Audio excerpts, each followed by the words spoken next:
minus 20 seconds.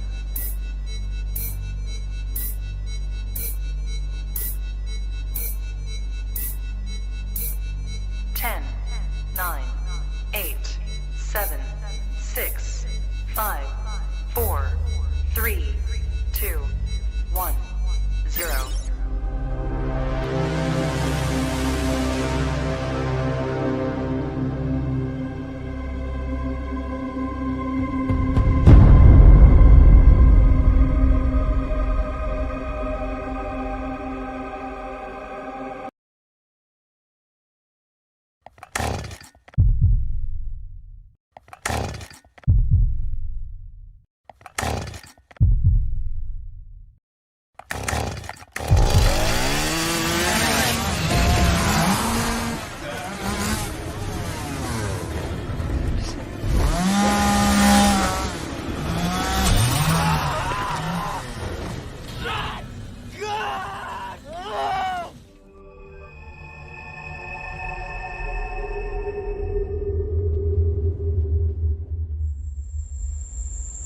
Jones messed with the wrong melon farmers.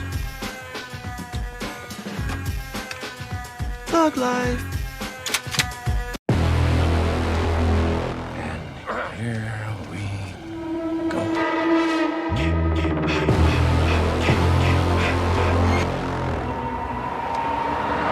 I prayed that he would burn in hell, but in my heart, I knew that hell would not have him.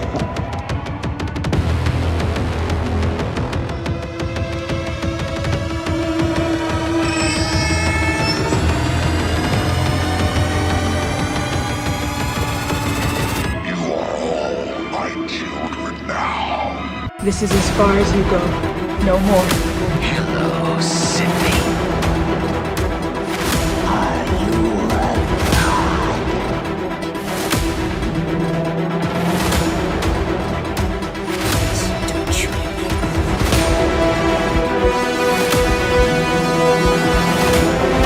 God damn you.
Wish I had you all alone, just the two of us. Ooh, baby, ooh, baby, ooh, baby, ooh, baby, ooh, baby, ooh, baby, ooh, baby, ooh, baby, ooh, baby. What's up, everybody? Welcome back to Movies and Beyond. Once again, I am Michael, and today it's the Sunday Horror Hangout. Mad is having some technical difficulties. He may be on in just a little while. He's working those through. We will see. But for the meantime, you are stuck with just me. It will just be me for right now. But we'll see what happens. We'll see what happens. I do want to say happy Sunday to freaking everybody. What's going on? So let me go through the chat and see who we have here tonight so I can give a proper hello and a proper welcome to Movies and Beyond. I see that Melissa was in the chat saying, I want another Halloween movie with Michael in it because I like kills. And another Friday movie. And screw Freddy. Oh, come on. Freddy's part of the big three. What's up, Melissa? Happy Sunday. I hope you are doing well. Patrick was in the chat as well saying, we need more Bigfoot movies. Yeah. What's up, Patrick? Happy Sunday, brother. Happy Sunday, my man. I hope you're doing well. Jerry's in the chat as well saying, let's go. Hello, Michael and Movies and Beyond family. Let's hit that like button. Yeah, if you haven't hit that like button yet, what are you waiting for? Hit that like button. Really helps out the channel. I appreciate it. Happy Sunday, Jerry. Good to see you. Good to see you. Russell Dorsey's in the chat as well saying, what's up, everyone? Let's smash that like button if you haven't already. Hi, Michael, Matt, and everyone in the chat. Let's get this party started. Thug life. That's what I'm talking about. What's up, Russell? I hope you are doing well. Happy Sunday, my man. Good to see you. Paula's in the chat saying hi to everybody. What's up, Paula? I hope you're doing well. Happy Sunday. Happy Sunday. Good to see you. DJ Plays Favorites is in the chat as well, saying hi to everybody. What is up, DJ? I hope you're doing well. Good to see you. Good to see you. Gina's in the chat as well, saying hello to everyone. Happy Sunday. Happy Sunday to you, Gina. Good to see you, as always. I hope you are doing well. Oracle is in the chat as well, saying the druids saw omens of the future. What'd they see? What are we talking about? What's up, Oracle? Happy Sunday, buddy. I hope you're doing well. Good to see you.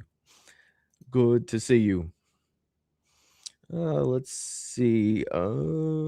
Jen's in the chat saying hey to everybody. Happy Sunday, Jen. Good to see you. Good to see you. Jerry's throwing this up here. Hey, for only $1, you can jump on Movies and Beyond on Patreon. He provides the link. Yes, there's a bunch of stuff I can do over there that I can't do over here. So for only $12 a year or $1 a month, you can join Movies and Beyond over on Patreon. And the weird reason I do the dollar, and I know I say this every time, is just so it's not flooded with like bots and randoms, you know. So that's why I do that. But yes, thank you for that, Jerry. I appreciate it. Sarah's in the chat as well, saying evening, everyone. Evening, Sarah. Hope you're doing well. Good to see you. I don't want to miss anybody. Jacob Ware is in the chat saying, so, what's up, Jacob? Good to see you. Happy Sunday. Happy Sunday. Michelle's in the chat as well saying happy Sunday, everyone. I can't stay for the entire show, but I will be here for a bit. Yeah, I appreciate everybody that comes by. Even though if you've got something going on, you just swing by to say hi. You know I appreciate it. Happy Sunday, Michelle. Hope you're doing well.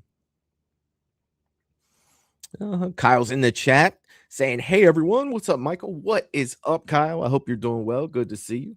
Good to see you. A Freddy versus Jason reboot. Wow, that would be interesting.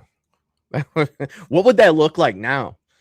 See, we're gonna get into all the franchise stuff, and we're gonna talk about that because, yeah, there's a lot to say about that for sure. But they are kind of under the same banner. We'll talk about that a little bit too. We'll definitely talk about it. Oracle saying Fan Expo, let's go. Yes, I will be there.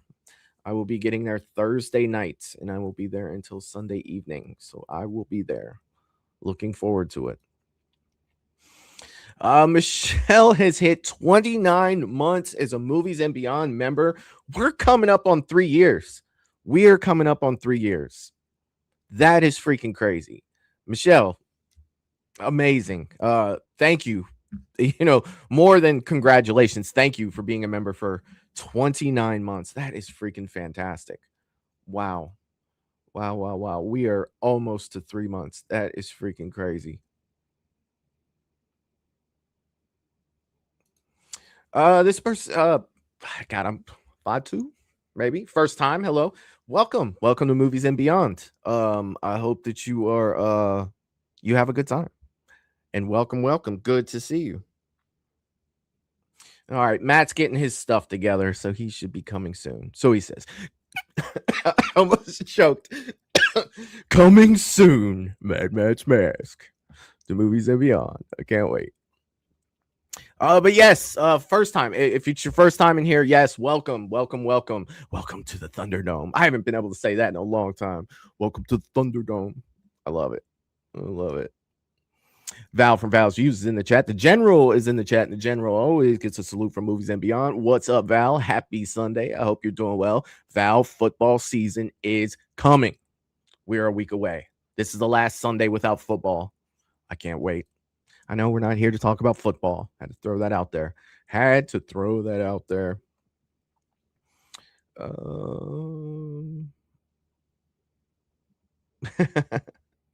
I do see this right here. Jacob said, would anybody be mad at a Halloween movie where we follow Michael's POV? Dude, it didn't work so great for In a Violent Nature. I don't know. Fan film, maybe, but I don't know. I don't know. That's tough. That is definitely tough.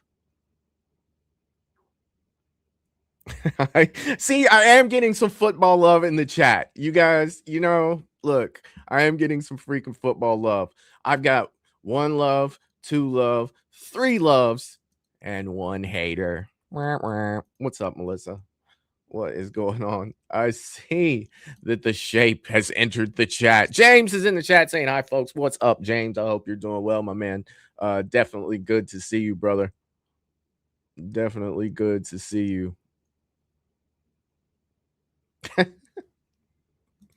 Russell said football. Yeah, dude, I'm all about it. I am freaking all about it. I can't wait. I cannot wait. Ohio State football is where it's at. That's my main focus, right? Like that. Don't get me wrong. I love the NFL. I do, but it's O State, baby. It is O State all day. Michael G is in the chat saying hello, gangsters.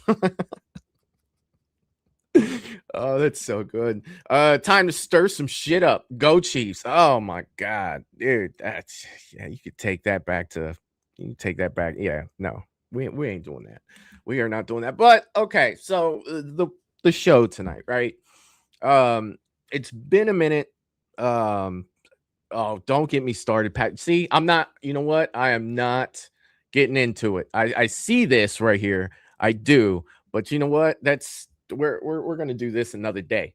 It's maybe we'll do a Movies and Beyond Sports Day, where we can talk shit about football. But you get me going on that, and then we're gonna forget about Michael, Freddie, and Jason, and everybody's gonna be like, "Yeah, I'm out of here." And it's gonna be me arguing with 4 people, for sure. So, but yeah, let's go ahead and talk about this. So, one of the things, this channel started on, very heavy in the slashers, right?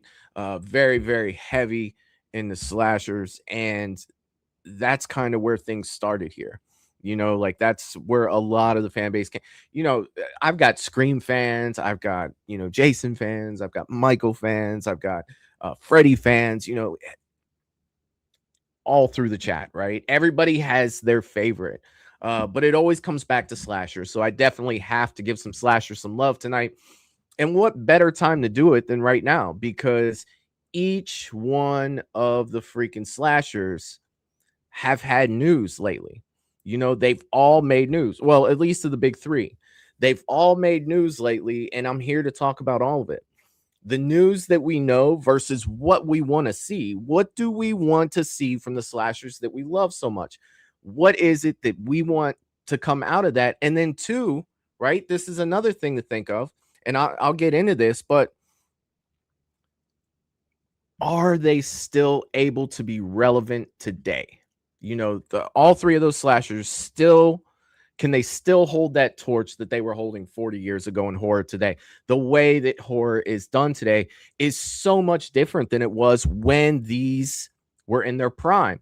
Now you can use Halloween 2018, which was 8 years ago, to say, yes, a slasher can still be prominent. It made like close to $260 million worldwide, probably on a budget of like 20 some odd million. Hell of a profit for a slasher. I mean, it's not the Avengers, right? We know it's not going to be the Avengers, but it's still profitable and there's still a fan base for it. But what would they have to do today in a time where people are really supporting what a lot of people call elevated horror?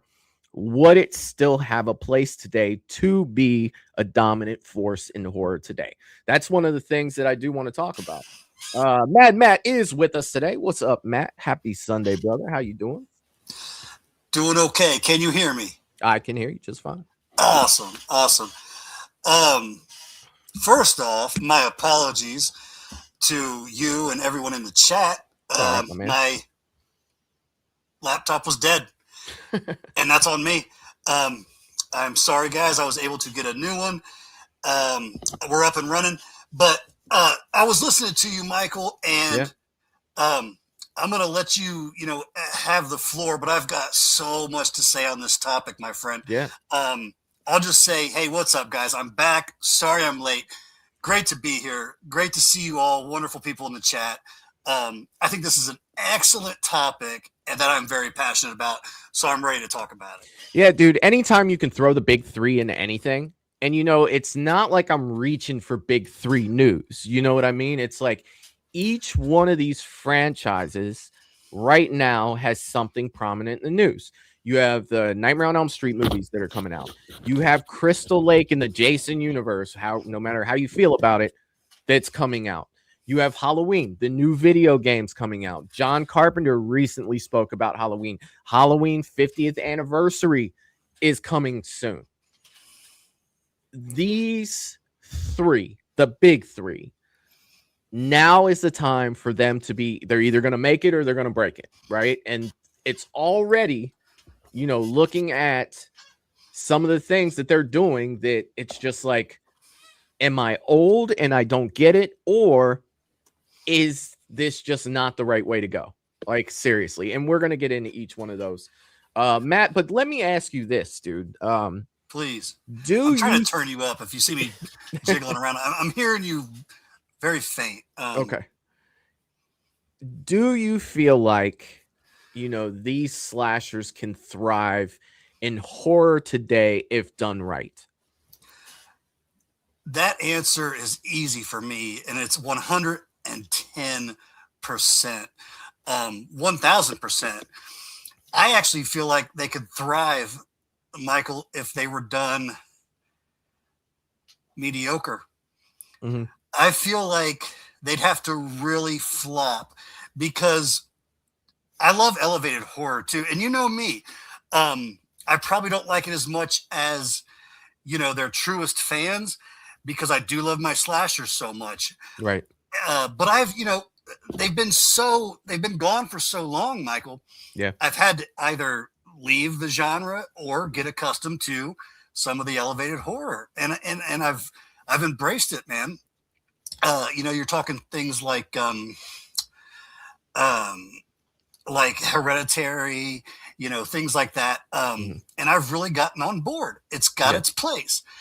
But make no mistake about the power of these slashers, brother. Yeah. I mean, I didn't even know it. I knew I loved them, but I also knew I was a little weird. So it's like, are there people that are going to follow me? And there sure is, dude. And it's people of all ages, and a lot of this I learned from running the shop, selling horror. And I've got people coming in that are 60. I've got people coming in that are 6. And they know every single slasher. They want this, Michael. They want this. And I think there's some of them that enjoy it, but haven't even truly experienced it yet. I think it could actually blow up once again. And I think it could take it to another level. 100%. 100%. I think they could be good, right? But I think that they're going to have to adjust the formula a little bit for modern audiences, right? I think gone are the days of just having 5 people show up in a movie and one person chase them with a knife, right? I think that they're going to have to add to it, right? And I'll get into that too when we get into the Friday the 13th portion of this. But I do want to start with Halloween tonight. Okay. The reason why I want to start with Halloween is Halloween probably has the least amount of news.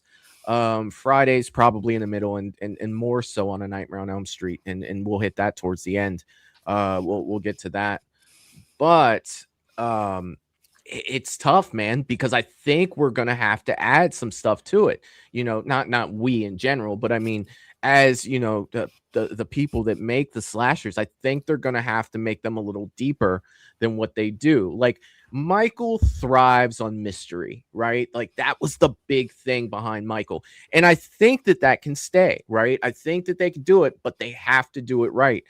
And I think 18 was on track with that. But at the same time, the fan base was split to where it's like, well, we've seen this already. You know what I mean? Versus, them trying something new. And then you get Halloween Ends, which again split the fan base probably more so than any of the Halloweens. It split. I mean, I think that in the Halloween franchise, I think the two biggest splits you have is Halloween Ends, of people loving and hating it. And I would say Halloween 3. I think that would be the other one, because it has its fans versus the people that can't stand it. And it's not like it's just funny that it goes that way. So I'm not saying I have the answer, but I am saying that I think that they need to do a little more to bring in the modern audience as well as satisfy the older audience. I think that they've got some work ahead of them. I think they do, but under the correct circumstances and a perfect storm, if you will, of those things coming together, hell yeah, man, I think they can thrive. I think they can.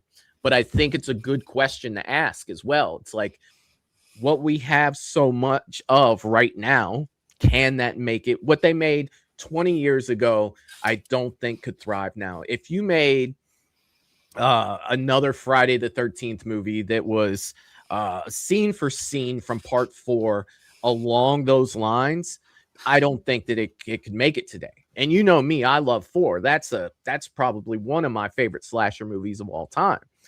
But for modern audiences, I think it needs to be a little deeper.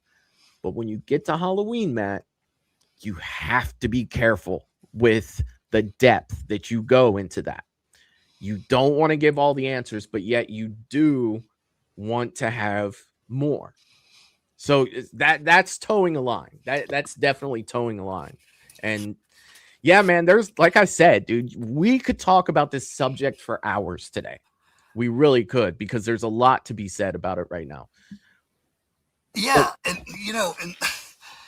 let's not forget, there's, let's go back to Halloween, for example. There's so many people who wish it was a one and done, or even, go ahead and go with 2 as well, because they carry on 1 and 2 and done. Yeah. But there's been so much done that we either like, hate, whatever.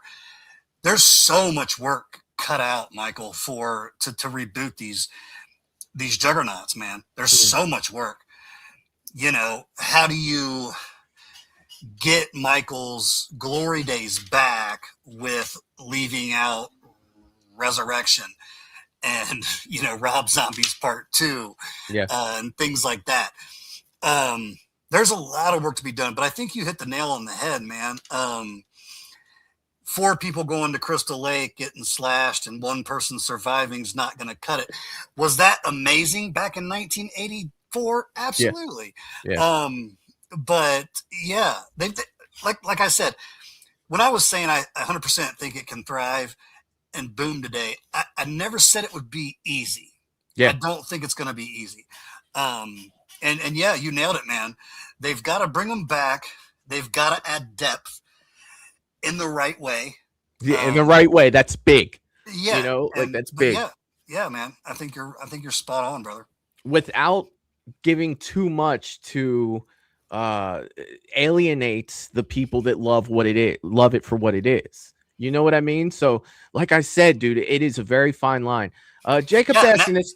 That alone adds so much more to their task as well. Yeah. Yeah, man. It's like, how do we add more depth to this without alienating what people get the love new about crew it? Excited. Don't piss off the old crew. It's like, Michael, would you ever, no, I don't want it. I don't want that responsibility whatsoever. But Jacob asked a question, dude. I was going to save this to the Friday the 13th portion, Jacob, but me in the chat, I get lost and I forget about stuff. So I have a question. What if the Crystal Lake TV show doesn't work out? How long will it be until we see Jason again? I'm going to answer your question with a question, Jacob. What is Jason right now? We don't know.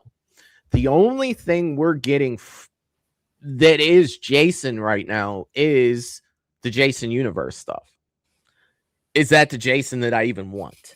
First of all. Like, is it like, did you see the Spirit of Halloween Jason mask and machete release? No. I got a buddy that painted it. You know, paint looks great, mask still looks like shit. 100%. Like, no. I don't know what they're gonna do with Jason, Jacob. Like, so that's a very hard question to answer. You know, like, what is this gonna have to do with the possibility of a movie coming out? Is it going to be connected? Welcome to Derry was connected to it. Are they going to do something like that? They're not really. We're going to have to see Crystal Lake to see if it connects to anything. To give you an honest answer for that. Anything that I can give you now would be speculation. You know, like, well, I don't know. Like, it just depends, man. It just depends on if they plan on connecting them.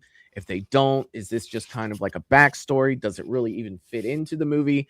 Like, the screenshots that I've seen for Friday the 13th or for Crystal Lake have looked fantastic, and they look like, you know, you're bringing me back to that time, which I'm all for, my man, all for that. But in short, I won't know until I see it, Jacob. I really won't. I hope that's not, you don't feel like that's a cop-out answer, but I don't feel like I can give you an honest assessment until I see what we got going on with Crystal Lake.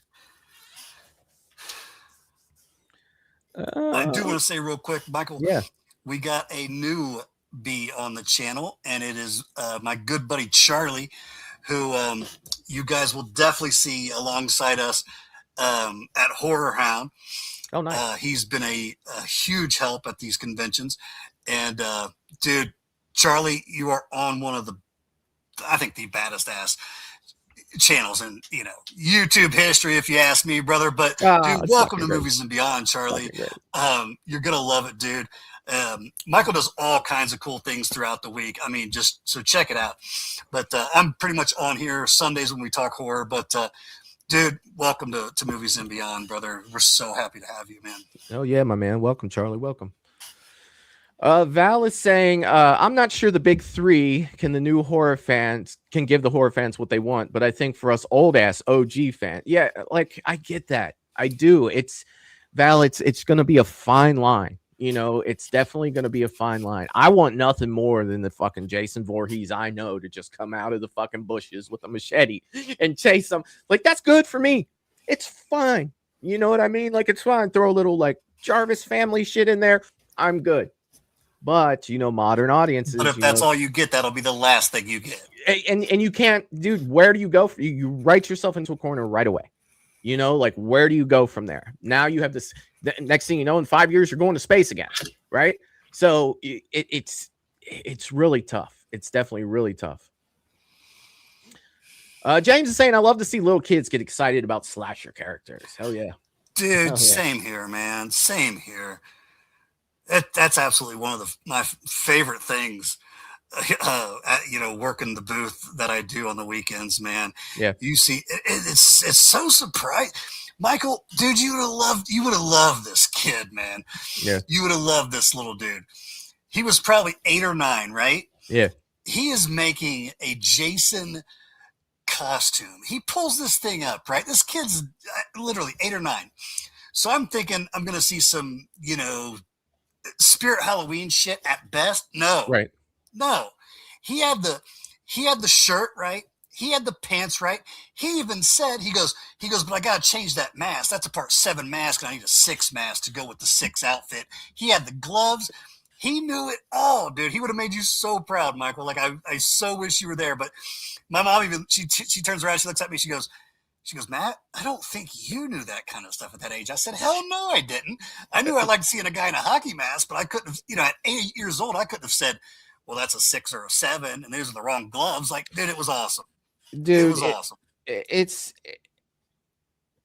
at that age, I had a Michael Myers mask, right? That looked nothing like Michael Myers. I thought it did, you know, but looking back at it, you like, thought it came out of the screen. Yeah, it's like, geez, like, shit. You know, like, that's freaking not even freaking close. You know, looking back, and I had a hockey mask that was 2 holes. Well, it had the hole. It had the right amount of, well, not all of them, but it had the holes in the front that were right. But it was like a it was flexible. Like, so when I put it on, it would like bend, you know, so my mask looked like it was like that wide, you know, and I took like one of those Crayola markers and drew the fucking, you know, chevron, you know, on it because it didn't come with one of those, you know, and I couldn't really draw. Like, it would wipe off like every 5 minutes and I'd have to, you know, freshen it up. You know, I didn't know anything about that stuff, but hell yeah, man, that's awesome. That kid's into that stuff already, dude. That's freaking amazing. Costume wise though, Matt, I do want to share this. I never dress up, right? When have I been in a costume that you've seen me other than just putting a hockey mask on when I walk around a convention? That is your costume. Yeah, that's it. That is your costume. Well, at Scarefest, I will be the man in the mask from The Strangers.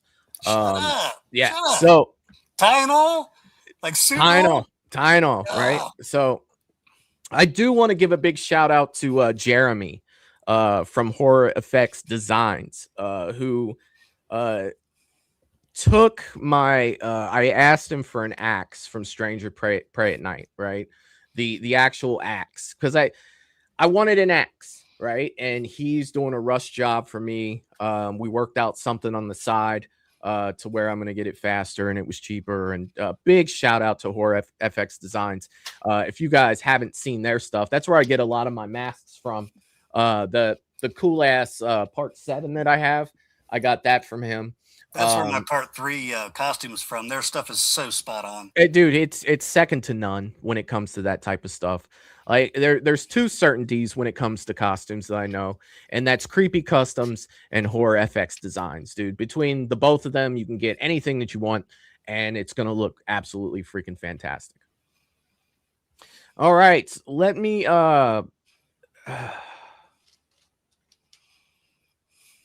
let's see if I can catch up on this chat.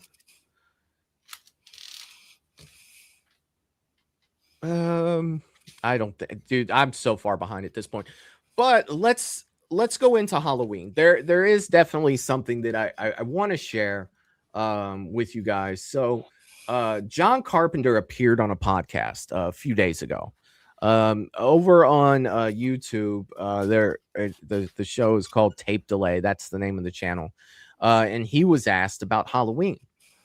And his exact words, I have them right here. I actually watched the whole interview that they did with him. It was a really good interview.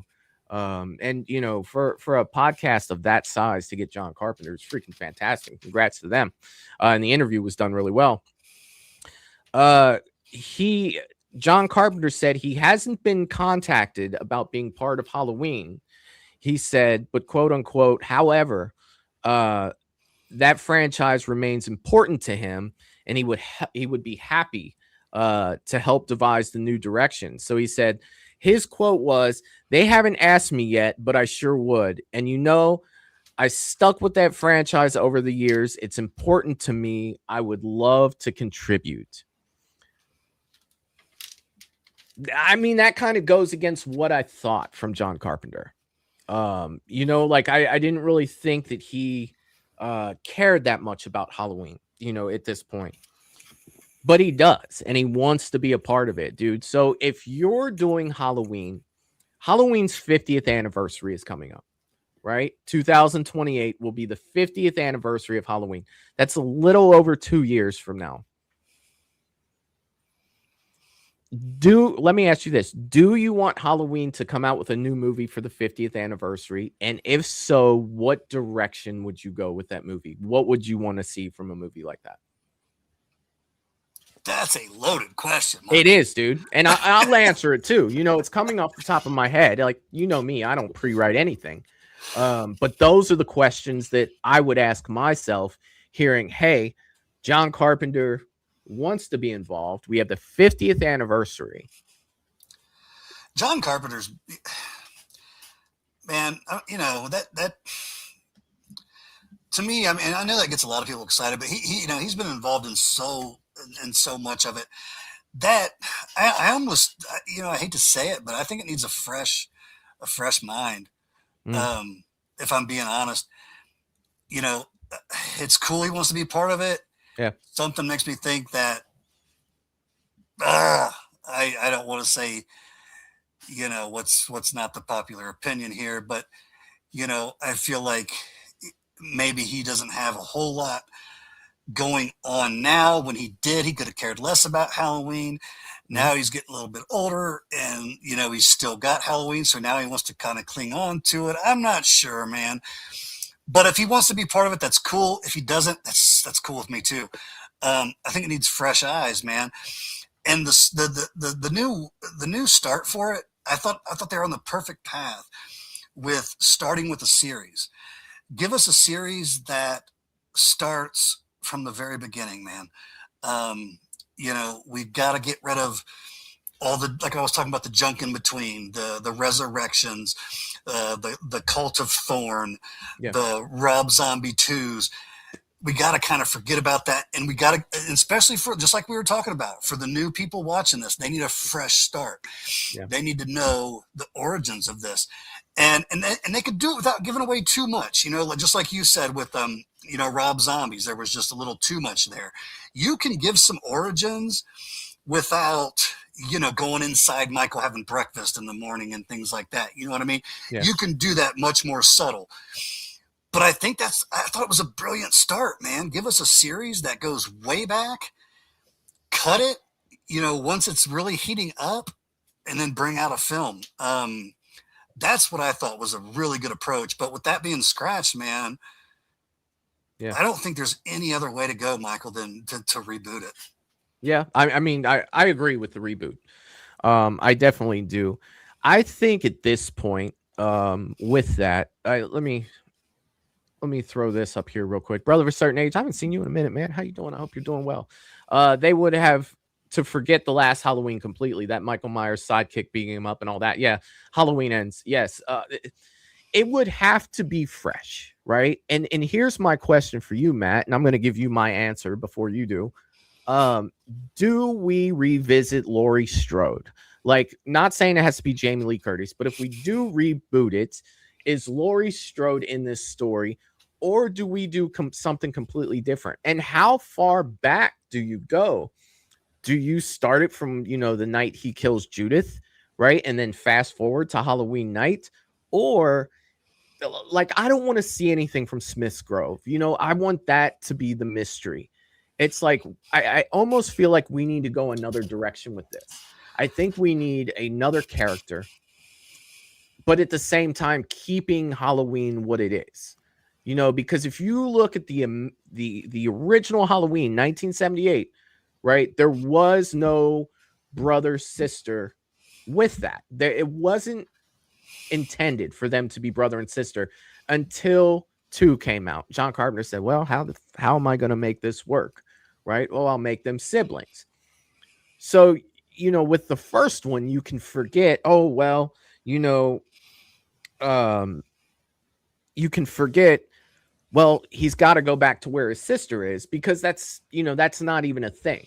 So I think that opens up opportunities for them to do something a little different. But to me, you don't lose Loomis, dude. I think Loomis was such a big part of what Halloween is. And it's just, Matt, just talking right now is making me come up with more questions. Who the hell do you get to play Loomis? Like, who can hold that torch? Like, there's just so much. How would you like to see this go? Say that again. How would you like to see this go? Because I think we're in agreement that they do have to reboot it. It's going to have to start over. And until you brought it up, I've never thought about no Laurie Strode. I've never thought about that. Yeah. That's a very, very interesting thought, and it's very bold to think about rebooting without Laurie Strode. It's very bold, but I'm not going to immediately say I'm against it. I mean, how many times do you tell that story? Gosh, man. Exactly, dude. Exactly. Like, how many times? No, I hear you. So, you're talking about a legit reboot. You know what I mean? Especially if you're talking no Laurie, that's a fucking reboot right there. No, I'm not against that, Michael. I'm not. I'm not, but I almost think at the same time, you could have a psychiatrist, but maybe he's not Dr. Loomis. Oh God, that sounds horrible to me. You know, You know, it's like all there's this also people change. that I don't say- know if my 48-year-old mind can handle it. Like it's just It is it's so interesting much. though that you're okay with saying no Strode, no Laurie Yes. Strode, but do not say no Donald Pleasance, no yeah. So I mean, you think about it, and we've That's talked about interesting. Halloween at lengths about how Loomis was that guy, dude. When Michael wasn't on the screen, Loomis was there, constantly the evil, the blackest eyes, the devil, you're like all that shit hyping Michael up. So when he was on screen, it was more impactful. And if you take that away, I'm starting to think I don't think they can reboot it that much. I don't think they can. You start talking you start taking away, Jamie, you start taking away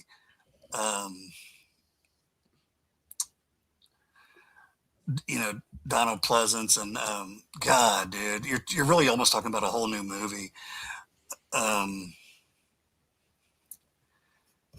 Gosh, you just got me thinking, dude. But this Yeah. is stuff I could just spit up. Yeah, I've got to let this there's a spin, lot, brother. man. There's a lot with this. To help us out here, Val is saying no to bringing Lori back. So she's saying no Lori, right? Okay. James is saying Halloween 3 was better than Ends, at least. Throws that out. Melissa's saying restart it, but it has to have Michael in. Yes, yeah, we're not talking about taking Michael out whatsoever, right? Like Michael, yes, No, we tried I agree. We've done that. We've been there. We've done that.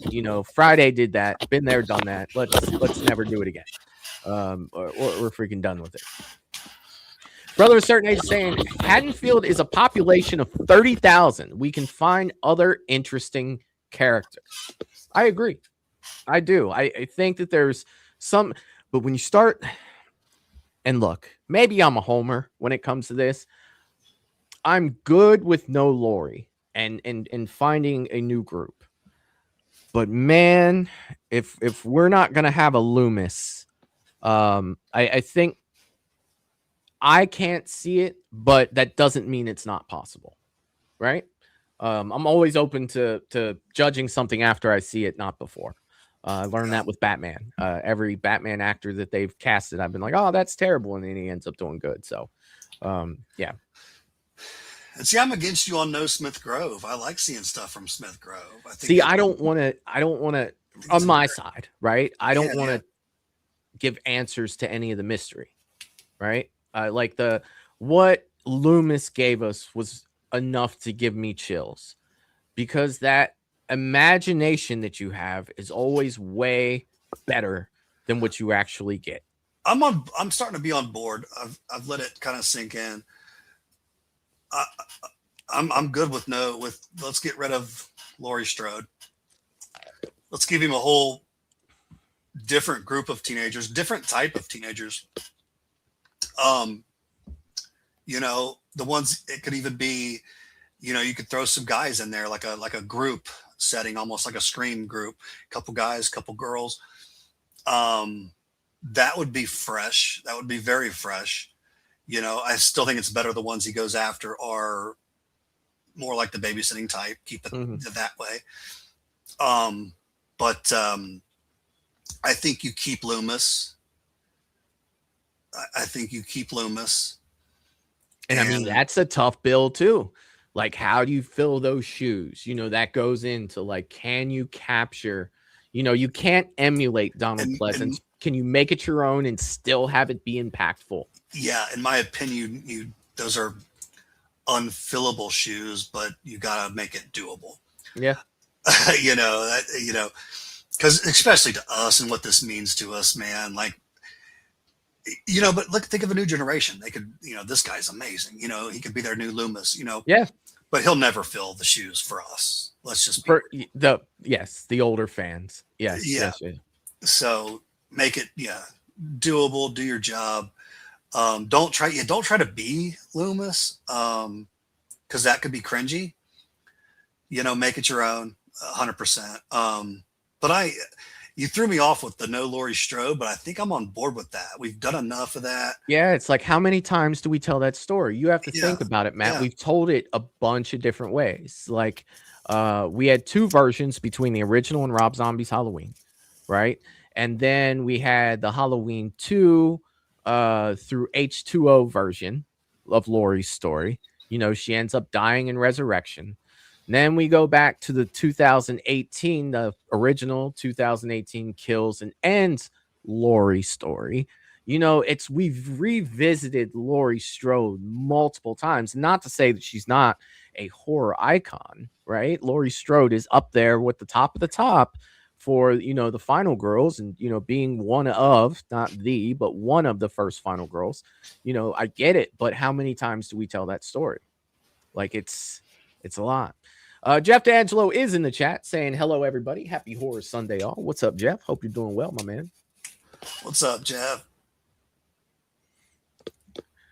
What about Harrison Ford as Loomis? I also heard Samuel L. Jackson. Oh, dude, I fucking love Samuel L. Jackson as an idea. That would be fucking fantastic. Oh, my God. Kane Hodder. Hodder. I love it. I love it. Oh my God. He's still. No, you gotta keep bashing on Ohio State, Patrick. We're gonna have problems. We are gonna have problems. I'm telling you. You know, one thing that, you know, he, you know, joking around, he said, you know, talking about shark attacks, dude. You know, something that always, and I don't know if I mentioned this on the show or not. I may have mentioned it to you too as well. That scene in Jaws where he's talking about on the boat, and he's talking about a shark with the black eyes, the doll's eyes, and then it bites you in those eyes. USS Indianapolis. Yeah, dude. Like, dude, that to me, it always gave me Michael vibes. You know, when he was talking about that shark's eyes, like for real. Like, seriously. But, you know, also Halloween, next month, the Halloween game is coming out, you know, and that's kind of a big deal. I do have my copy, Matt. I will be playing it live on the channel so people can see the gameplay of that. I'm probably going to suck at it. You'll get to see me scream running from Michael, or, you know, trying to be Michael and chase people. So Halloween does have, you know, some prominent news that they have right now. You know, we usually don't get a lot of news out of Halloween, or at least we haven't since Ends, other than, you know, them saying that there's going to be a show, and then, you know, a year and a half later saying, oh, never mind. No, we're not. I hate to say it, but I need more prominent than a game coming out. At least I do. Come on. Well, that, and between, you know, the 50-year anniversary, you know, they're definitely going to do something for that. So that's the biggest thing that I want. You know, come out with a movie. You know, take your time with it, get it right, figure out what the hell you're going to do. And, you know, John Carpenter said he's open. If anything, John Carpenter's open to do freaking music for it, right? And that's the person that you want doing the music for Halloween, for sure. What's he saying? The Rock is Loomis. What's wrong with him? We got to kick Michael off the channel, dude. He's making me laugh too much. We'll just silence him for a few minutes, put him in a timeout. The Rock, he had me picturing The Rock as Loomis. I'm just what's next, man? He's going to give Michael a rock bottom. You know what you could do, Michael? You can take that, shove it sideways, stick it up your candy. You know, like, yeah. Like, no, you can't have somebody shit talking Michael like that, dude. We already did that. Watch Halloween Resurrection. It was a nightmare. It was horrible. Now, for a comedy, I'm on board. And yes, I want The Rock as Loomis. Can you put him in the jacket too? Like, are you freaking serious right now? Oh my God. So when'd you get out of Smith's Grove? It doesn't matter when you got out of Smith's Grove, you candy ass. Why? Oh my God. Why? Michael, on that note, I gotta refresh my water here, man. I'll be right back, buddy. Gosh. What's wrong with you, Michael? It's almost like you fit in here. What is absolutely wrong with you? James is saying, I really don't know, as long as he plays the part right. And that's the thing, right? Like, so you look at characters like it's easy to say, take Laurie out of the mix and create, you know, new a new group, or new characters with new side stories, that involve Michael. But for me, I kind of feel like, Michael is at his best when Loomis is there. That's just my opinion. Michael is definitely at his best when he has Loomis. So, we've seen it without Loomis. Halloween 2018, he had Sartain, but that was, a whole different thing. Michael can carry a film without Loomis, but do you want him to? Like, if we're going back and it is starting over, do you really want Michael to carry that film without Loomis? I feel like Loomis was instrumental in making the shape who he was, not as a character, but as the horror legend that he is. Definitely. That's just me. Jeff is saying John Carpenter is the absolute GOAT. Dude, his theme for Halloween is freaking absolutely iconic as well. Let's see. James says, if I was younger, I would love to play Michael. Shit, dude, I'd love to play Michael too, but I'm not tall enough. It's no good. It's no good. Patrick is saying, I love Kane, but he is 71 now. By the time that production starts, he'd be 72. Well, you got to think about that too. And who said Harrison Ford earlier? God, Harrison Ford's got to be, he's in his 80s at least, right? And I don't think Harrison Ford's taking Halloween. That ain't happening. That is definitely not freaking happening. Oh my God. Oh my God.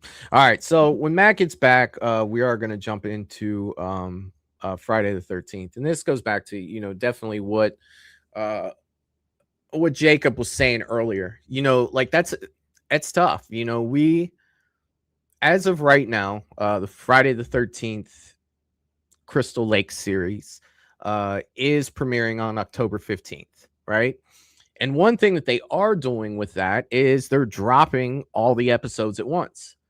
So it's not going to be a week-to-week show. We're not going to have to wait. I don't know how I feel about that. Like, the fan in me is happy that I can sit there and just binge the hell out of it. But the bad thing is you started on Friday, you're done on Sunday, you talk about it for like a week and a half, and then it kind of goes off into the ether, right? It just kind of disappears from there. And I mean, they were doing that with Stranger Things for a while, right? They were doing that with a lot of shows, and then they started to divide them up. So it's like, is that a good thing? That's going to be one of my questions. Is that a good thing for Crystal Lake, for all of them to come out at once? Or do you think that it's not a good thing?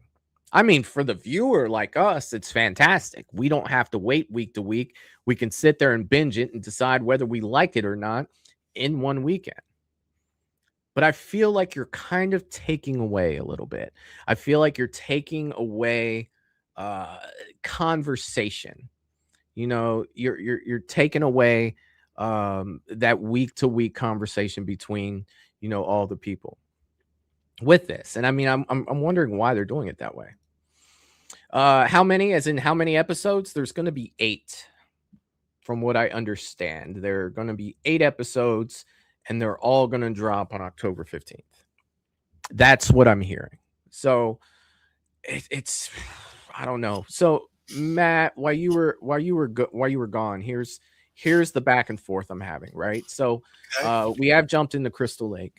That releases on October 15th in Peacock, and they're dropping all 8 episodes on October 15th. You're not going to have to wait week to week to week.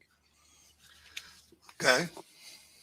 So is that a good thing or is that a bad thing? What I was saying was it's good for the viewer, but I don't think it's great for the show, because you're going to watch it on a Friday. You're probably going to be done on a Sunday.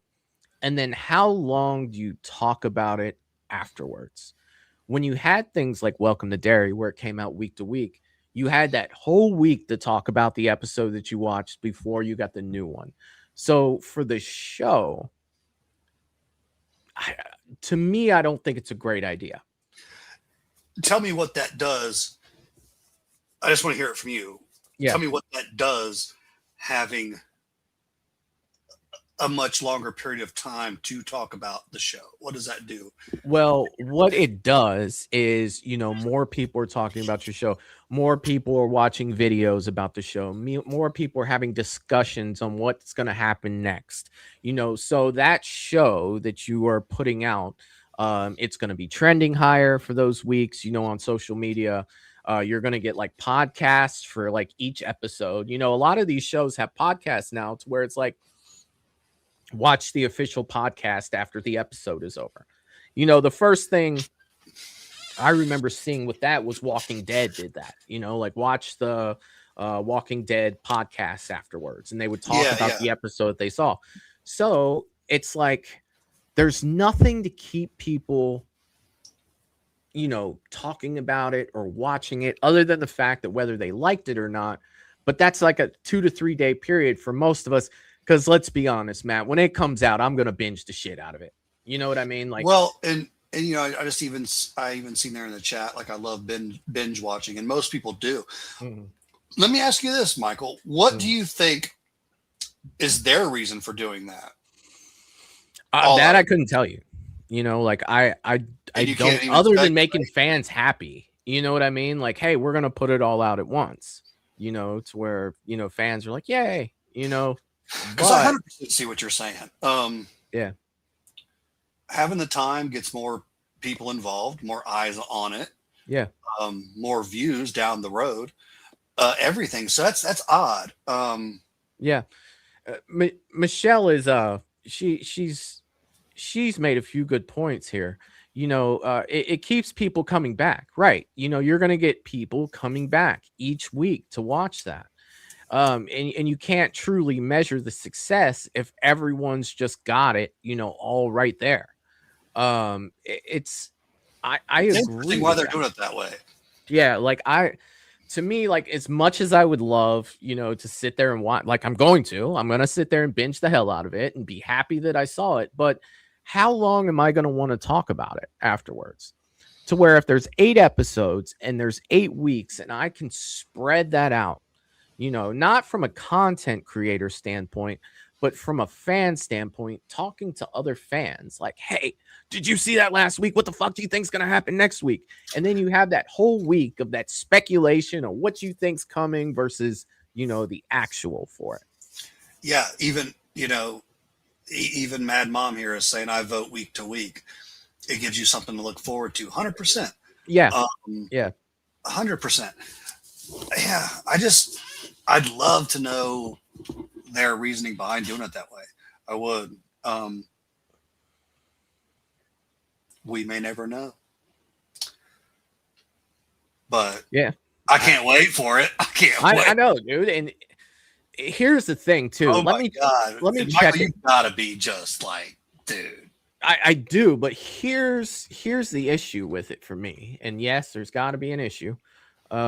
Is it comes out on the 15th. Oh, never mind. There's no issue. I was thinking that was Scarefest weekend, but it's not. I will be able to talk about the whole fucking series at Scarefest weekend because I'll be able to binge it the week before. So it comes out the week before Scarefest. So I guess I really don't have an issue other than, there's no way that I'm not going to sit there and probably watch multiple episodes in a row, if not the whole series in one sitting. It comes out on a Friday. Friday's my last, a lot of Fridays I'm off. So it's just like on the 15th, there might be a message on Movies and Beyond. No show tonight. I got something going on. Yeah, you know what's going on? My fat ass is laying on the couch watching 8 episodes of Crystal Lake. So it's probably what's happening. Don't cancel your show for that, Michael. It'll be there, buddy. It'll be there. See, that's unfortunate. Because it's actually going to take me a little bit. I do work Friday, unfortunately, and Saturday and Sunday. It's going to take me a little bit to watch it. But I'm going to binge it every chance I can, man. I cannot wait. Hell yeah. But that also brings me to this too. Like, what the hell are they doing with Jason?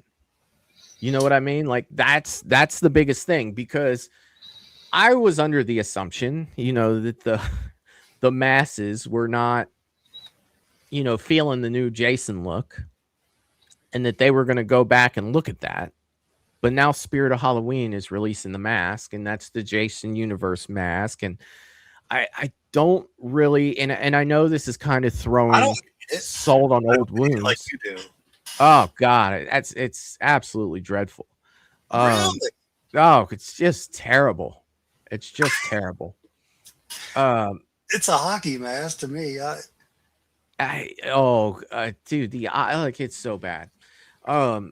It's kind of like throwing salt on old wounds here, but it's just like, what are we doing with that? Because that's the last thing I want to show up in Crystal Lake, right? Whether it's a flash forward or a flashback or something that they've got like Jason in a mask. You know what I mean? Like, we really gonna do that? Is this really gonna happen? Like, you know what's interesting for me, Michael? What's that? At first, I'm not, because I don't think, I hope we don't get a lot of Jason at first. My first focus is on, are they going to nail Pamela? Like, is she going to be badass? Is the actress going to nail her down and kill it? Because I hope it starts with a lot more of that, and builds us up to Jason. That's what I think would be smart, especially if you're rebooting a franchise for a whole nother generation. Yeah. They're not going to, Jason shouldn't come out right off the gate. My focus right now is so much more on Pamela. Well, that's what this show's going to be about. Michael. I want to see Jason as much as you do, but it all starts with Pamela, man. And I can't wait to see who is playing her. Linda Cardellini. Okay. Oh my God, I hope she kills it. And yeah, dude, I'm stoked for Pamela. And I think Jason's kind of an afterthought. Like, not that I don't love Jason, but if they don't nail Pamela, I have no hopes for Jason, if that makes sense. You know what I'm saying? Like, yeah, let's get the base first. And definitely, man. And this, the thing that we're so lucky with Crystal Lake is, what do we have from Pamela in the past, right? We have the original Friday the 13th movie. We have Betsy Palmer in about a 20-minute sequence, with no real connection to the character, right? Now we've grown, Friday the 13th fans have grown to love Pamela out of what Jason has become and his, reference to his mother and blah, blah, blah, blah, blah. Great. But we've never really been given the opportunity to fall in love with that character. They're giving us that opportunity. They're giving that to us with this. And it's just like, yes. I want to see it. I want that. And Linda Cardellini has done some good shit. You know what I mean? Like, she's no stranger to being in big movies. She was in the Avengers. She was in, do you remember Grandma's Boy, the movie Grandma's Boy? No, I don't. Oh, good God, man. You need to get on that one, man. That was a comedy, right? A fucking hilarious comedy. Yes. Okay. She's been in a lot of stuff. She's not new to being on screen, and the only things that I've heard about her portrayal of Pamela Voorhees is it's fantastic. Of course, that's coming from Brad Caleb Kane, who's the showrunner for this, but I doubt he would go out of his way to say, I can't wait for you to see Linda's performance as Pamela. I think that they can actually have a chance to get us so excited without Jason. Yeah. Just with Pamela alone, if they can nail that to where we're 100% on board without even seeing or really having Jason, and then he's just a huge ass, unbelievable bonus, that's what they need to aim for. Like, because a lot of us, Michael, just like you said, and a lot of us, I hate to say it, but old fogies, we did not get a whole lot of chance to really know Pamela. Or, right. We we've got that amazing sequence, which is phenomenal. You know, when she's talking about Jason was my son, but it's great. It's great, but it's very, very short. So even us as veterans to that franchise will be so new to a whole backstory of Pamela. Yeah. If you can get everyone on board with that backstory alone of Pamela following her boy, which I think you can, because in itself is a very, very cool story. You know, she's this woman working at a camp. She's got a boy going there who is, you know, mentally challenged with, I'm sure, you know, kids picking on him, whatever. That's a phenomenal story right there. If you got the, you know, you can make that a killer story. That's what I'm hoping they do, man, is they knock it out of the park before Jason is even really Jason, if that makes sense. Yeah, man. And you know, I'm wondering how close they follow the first Friday the 13th, because there's a lot of subtle things in the first Friday the 13th. If you remember when Enos is driving Annie, you know, as far as he could to the lake, he's talking about how she shouldn't go there. The things that came up. I did a show on this last year where I brought clips in from the first Friday the 13th to where he's talking about the wildfires, the bad water up there, you know, like all of that stuff. I'm wondering how or if they're going to incorporate that, you know, into the show at all, to give that lore to people who watch the first Friday the 13th, like the first Friday the 13th, and paid attention to those little subtle things. You know, like, is there going to be a fire? Is there going to be like water poisoning people? Like, how far is she going to go, you know, in this? Because we know, you know, from the description that they put under it, that, you know, she has a son who dies, right? She was a musician. She had a son. She quit being a musician to take care of her son. Her son dies, and she basically has a breakdown. Now, we knew that already, but we're going to get those little intricate details and that time filled in from before. And I can't wait, dude. I can't wait to see what they have for this character. And I think that's the thing we were talking about earlier, right? Broadening, you know, the older stuff to give it more substance without taking away, you know, what people love so much. Going into Crystal Lake, you're going to have to know this is about Pamela, right? You're not going to get a guy in a hockey mask chasing people around every episode. You're just not. That's not what this is about. This is laying the foundation for that. So if you are a fan and you want to, dude, Brad Caleb Kane, look at Welcome to Derry. The intricate details that he went into in that, I'm hoping he does for Friday the 13th. And if he does, dude, this can be fucking fantastic.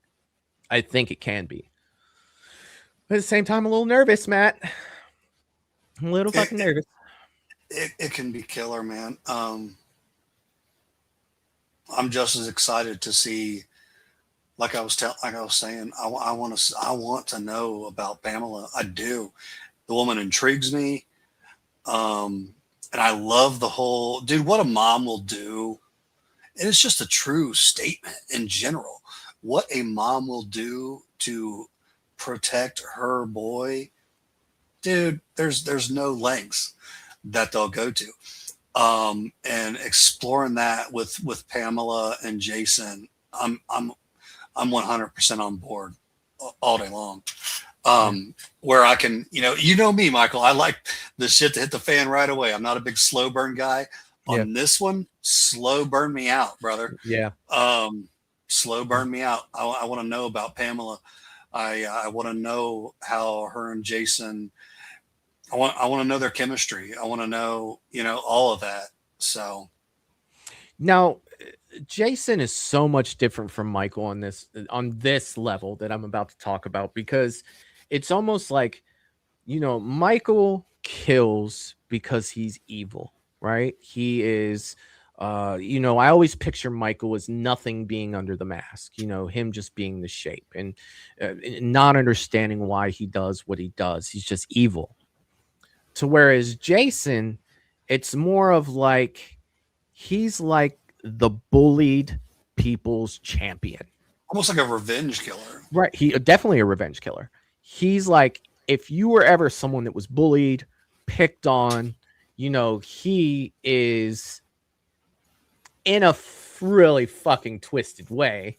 He's like the champion of the people that were picked on and messed with, to where he became something that was greater and stronger.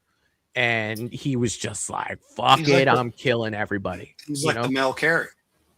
To an extent, yeah. To an extent. Like he just, you come in my area, you die. But you think Jason has no reason to love the area that he's in. None whatsoever. Right? Like, we don't know what his home life was like. Maybe we'll see some of it in this series. But think about Jason's time at Crystal Lake when he was alive, or when he was a kid. He was bullied. He died. He watched his mom die there. So the mere fact, like, just being in that place, fuels the fire of, what he does there. It's 100% a revenge story. And it's crazy. I think it's all the more better if his home life, one, I don't think it's going to be anything like Rob Zombie's Michael Myers home life. Well, we don't know Elias yet. We've seen Elias in comics. We've heard, but we've never seen Elias canon. So we don't I know he has. Like. Yeah, I know he has one person. Yeah. That cares for him. True. And that's Pamela. I know Pamela's not some drunk that's beating him around. If she is, I'm turning it off immediately. I'm done. Right. Like, well, what are we doing here? Like, why is this happening? But yeah. And I don't know Elias. You've brought him to my attention. I didn't even know the name. Yeah. He was supposed to be in part 6, but they cut him out. He was going to. Now, where does he come from? So that's Jason's father. That's Pamela's husband. I know, but where did you hear of his name and everything? And like Elias, yeah. Like, that's man. That's been talked about probably since part 6 came out. A little after, to where people were talking about, Elias Voorhees' his father. There's comics, there's books, there's it came from comics and books. Yeah, there's a lot. Well, Tom McLaughlin cut him from the final cut of Friday the 13th part 6. He was supposed to be in that. Okay. But if you get the Friday the 13th part 6 book, he is in that. Okay. So we know his name. You know what I mean? But other than that, it's like we don't know what that looks like. Okay. Wayne is saying, I just want Crystal Lake to be good. Me too, dude. Don't we all, Wayne? I just do. Wayne is saying, how is Matt? How is Michael? I was about an hour late. Hey, dude, you're here, man. I'm late for everything. I appreciate you, buddy. Wayne, I'm doing great, man. I cannot speak for Michael, but I think he's doing great as well. We are good, buddy. Jeff said, perfect way to end the birthday weekend with all my horror friends. Happy birthday, Jeff. I sent you a message on Facebook. You had a great birthday. That is a great way to end it. Happy birthday, Jeff. Oh, yeah. Michael G says, do you think we will get Trent in the new series? I don't believe so. Like, just like a little asshole kid that just sucks. I would love it. I just want to meet him. Yeah, I do too. Oh, my God. They're still fucking, oh my God. Yeah, I just want to meet Trent so bad. I do too. And I want to be in line with you, Michael, I want to meet him together. God, we've talked about him so much. It just has to happen. Wayne says, did Pamela actually accidentally kill her own son, but blocked it out by the tragedy, so blames others? No. Please don't do that. Like, I get it that would be kind of a twist for the moment, but I want some Dude, I want some badass bullies in this show. I want some badass bullies like God, who was the bully in it? Pennywise. I loved him. You know, the first thing that comes to mind when you say bully, and that's how old I am, man, is Scott Farkas from A Christmas Story. the redhead kid with the did you see A Christmas Story? I never liked A Christmas Story. What? Oh my god. Scott Farkas is going to be at Crystal Lake. You heard it here first. Let's see. Hey, it's me, Kylan. What's up, Kylan? I hope you're doing good, buddy. Good to see you. Good to see you. Happy Sunday. Yeah. But no, dude, I want some. What was the bully, guys? And it. What was his name? You know, he killed his dad with the switchblade. Dude. What the freak was his? What was his name? But God, he was so good. He had the mullet. Yeah. Hold on. Henry Bowers. Henry Bowers. Yes. I want some Henry Bowers mofos in there, dude. Yeah. Like, he was so nasty. You know, I'm gonna cut your name in your. You know, dude, he was so good. And you do, dude. I want that. Okay. If it comes if that's the route they go. Yeah. When they push him into the lake, drown him. Don't build up those bastards. Build those guys up, man. Make them nasty, because that scene, if they come to that, it has to hit home. Am I wrong, Michael? That's fair, man. I think they did a decent job in Freddy versus Jason of showing a short glimpse of what his for life being was like. real quick. Yeah. Yeah. But it's, I want to know those Henry Bowers bastards. I want that to hit home, dude. Like, I want to be ready to cry. You know? Yeah.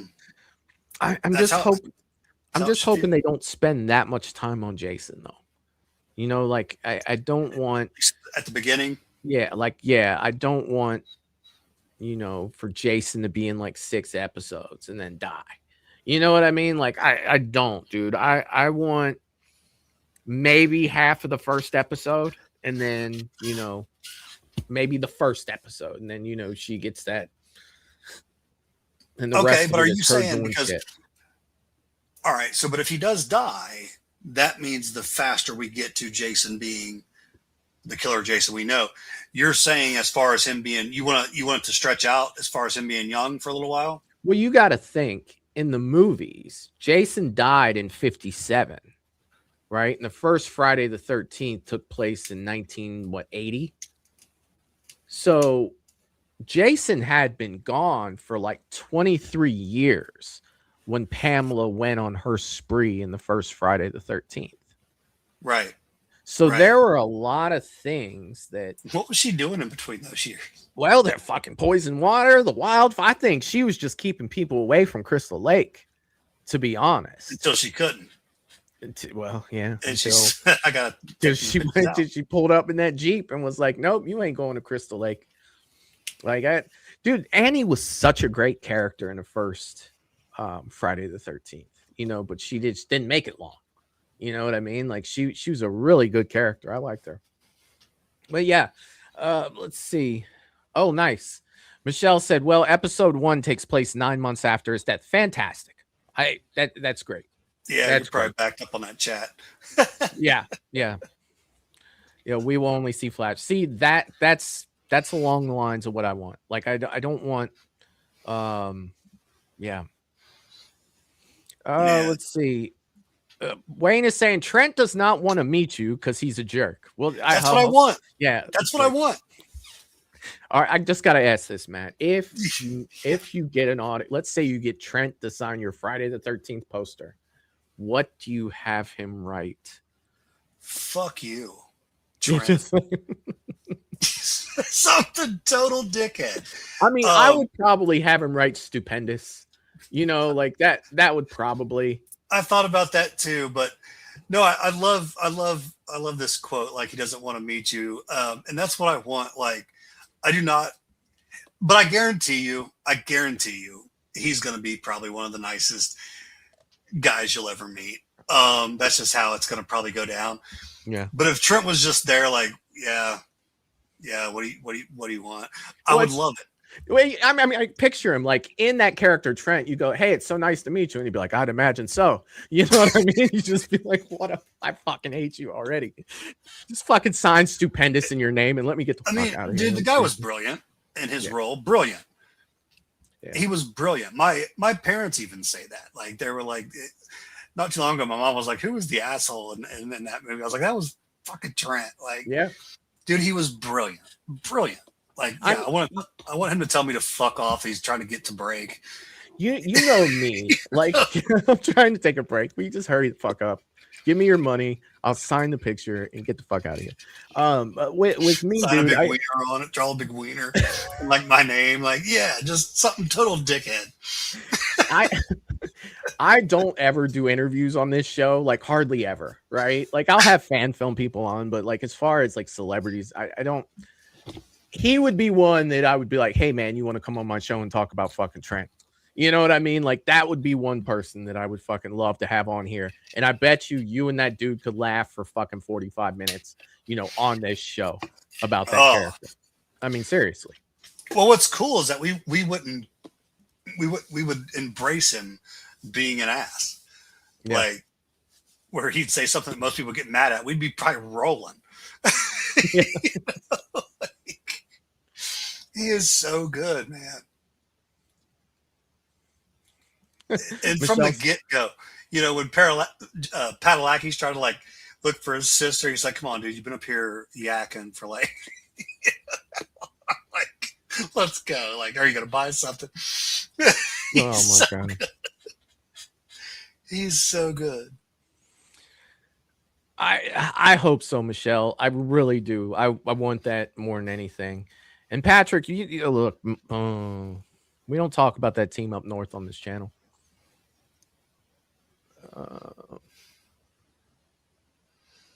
You guys are freaking killing me. Yeah, anybody gearing up to be an asshole in a movie, I just say, watch Trent. Yeah. Study that shit. Oracle, yeah, I noticed that as well. I did. I looked at that today. I did. All right, Matt. This is the one that's the other shit show right now. And this is the last one we'll get on. We're going to get into A Nightmare on Elm Street. So I don't know how up to date you are on your Nightmare on Elm Street news, but I'll kind of give a rundown of what's going on. You probably know most of it. I'm sure that everybody in the chat knows what's going on, but I still want to give my take on it. I want to get your take on it. But Paramount Pictures closed the deal with the Wes Craven estate in July, okay, to develop a new Nightmare on Elm Street through Paramount Pictures.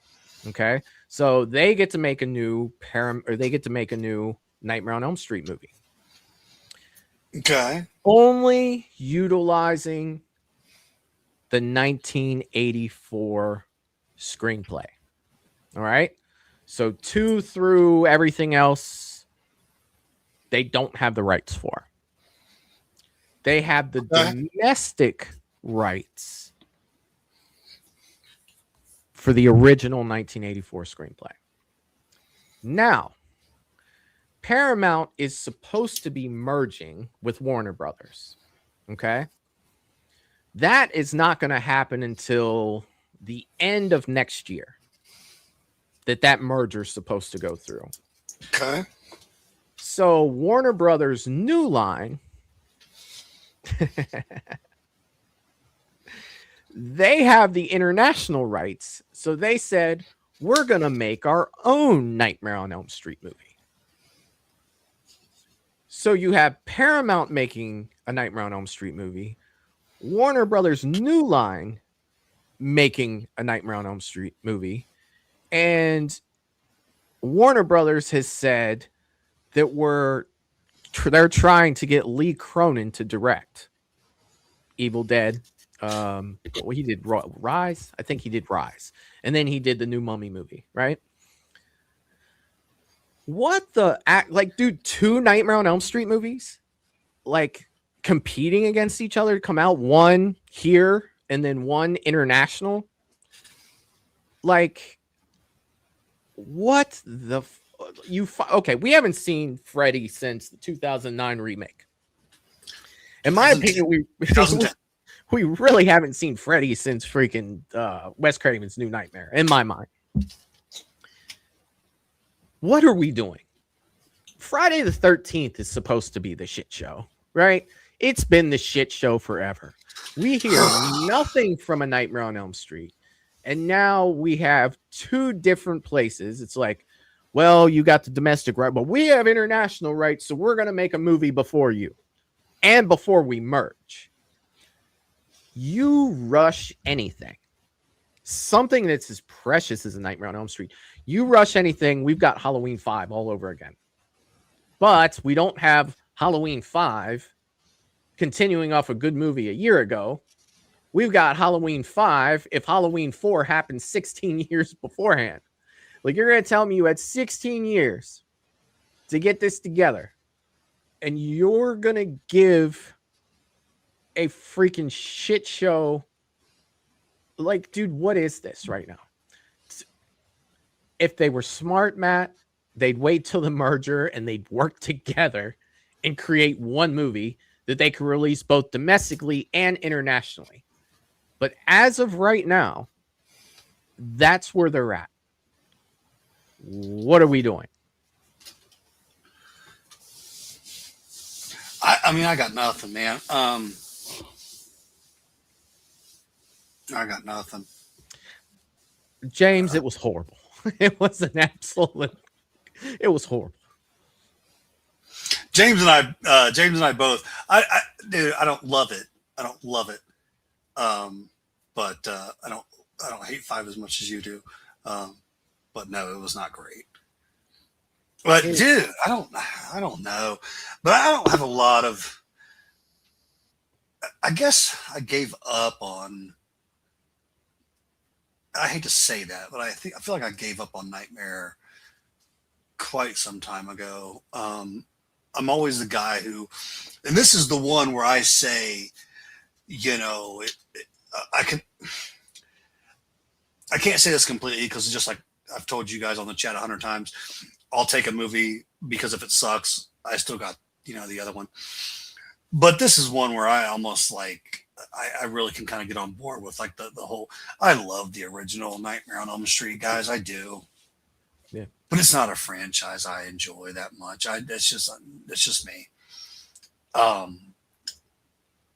But son of a bitch. Like, I mean, I love that first one so much. A big part of my horror collection is Freddy. I love that OG. Yeah. And God, would I like to see something like that? Yeah. But I want him to get off broomsticks. I don't want him playing video games with people. Well, none of that's supposed to be canon. From what Paramount has, they have to go based off the screenplay of the original. To me, that screams legacy sequel like Halloween 2018. I'd love to see a Dark Freddy rebooted, man. Right. Love it. That's what I get. But now you've got Warner Brothers that basically crashed the party. You know what I mean? And said, yeah, we're making one too. And not only are we making one, we're going to get Lee Cronin to direct it from, Evil Dead Rise and The Mummy. We're going to bring him in. Okay. So it's them and who else? Warner Brothers is crashing Paramount's party with this. So Paramount, they got the rights from the Wes Craven estate back in July. Okay. And they said, hey, we're going to make a new Nightmare on Elm Street movie. Warner Brothers New Line comes in and says, well, we own the international rights, so we're making one too. Say both movies come out, okay?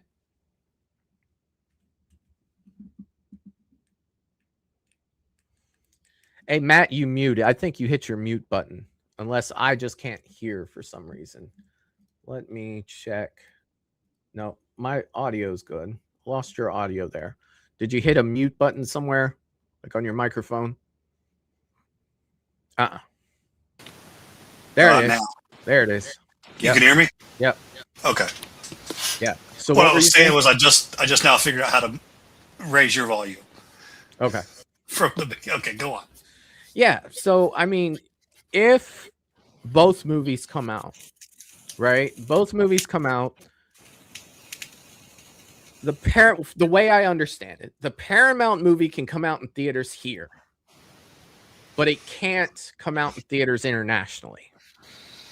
Warner Brothers movies can come out in theaters internationally, but can't come out in theaters here.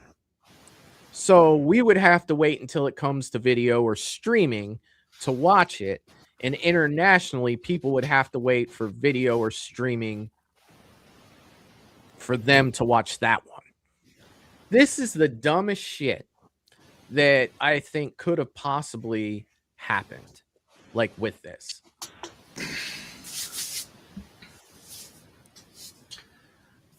Well, I guess we got two to choose from. I don't know, man. You know, what is what it is, I guess. I would just love to sit down and when I say this, guys, I'm not saying that Freddy can't have a one-liner that's, you know, good and zippy and, you know, I'm just saying, in my opinion, over the time, it just became too much. And they had something so that it was a movie that scared the shit out of me when it came out. Like, it was so creepy and dark. Like, yeah, I would so love to see it go back to that. I think he's a frightening character. I think the whole thing with him in dreams can be nightmare fuel, man. So yeah. And I know I go back and forth with nightmare people. But it's just my opinion. All right. So let me ask you this. If a Nightmare on Elm Street movie, let's say, Mad Matt, you are in charge of what this movie I'd love to be. Is going to be about.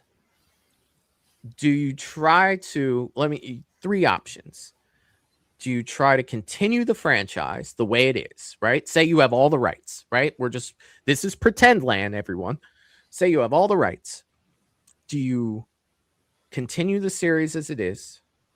Do you do a legacy sequel like Halloween 2018 was to the original? Or do you reboot it from scratch? Legacy sequel. I think so too. I do too. And why? What would you like to see in a legacy sequel? Dude, you could do you could do a shitload of tributes to the original, because it was so good.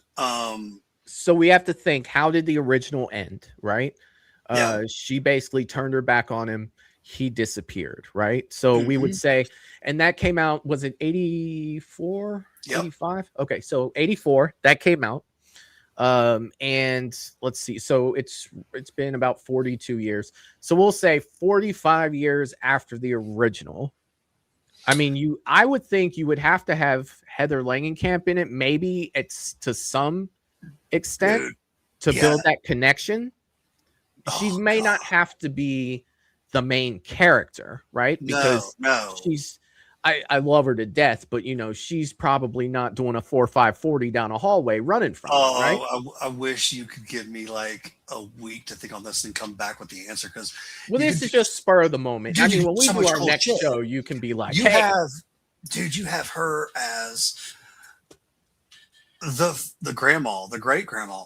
She's going through shit, talking to her young niece, and something that she shows her or brings up without her intentions, strings a nightmare from her, you know, young niece, because something has to bring him back and give him his power.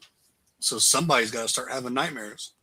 Yeah, and I mean, you got to think, if we're only going off the OG, Hypnosil doesn't exist, right? So there's not the cop out to say, let me get you some Hypnosil. I'll fucking clear that infection right up. You just got coffee. You've got all of those mental gymnastics. You got Johnny Depp who will crash on you. Yeah, asshole falls asleep. He had one fucking job, but stay awake and poke you if you started making noise, right? That's it. That's all he had to fucking do.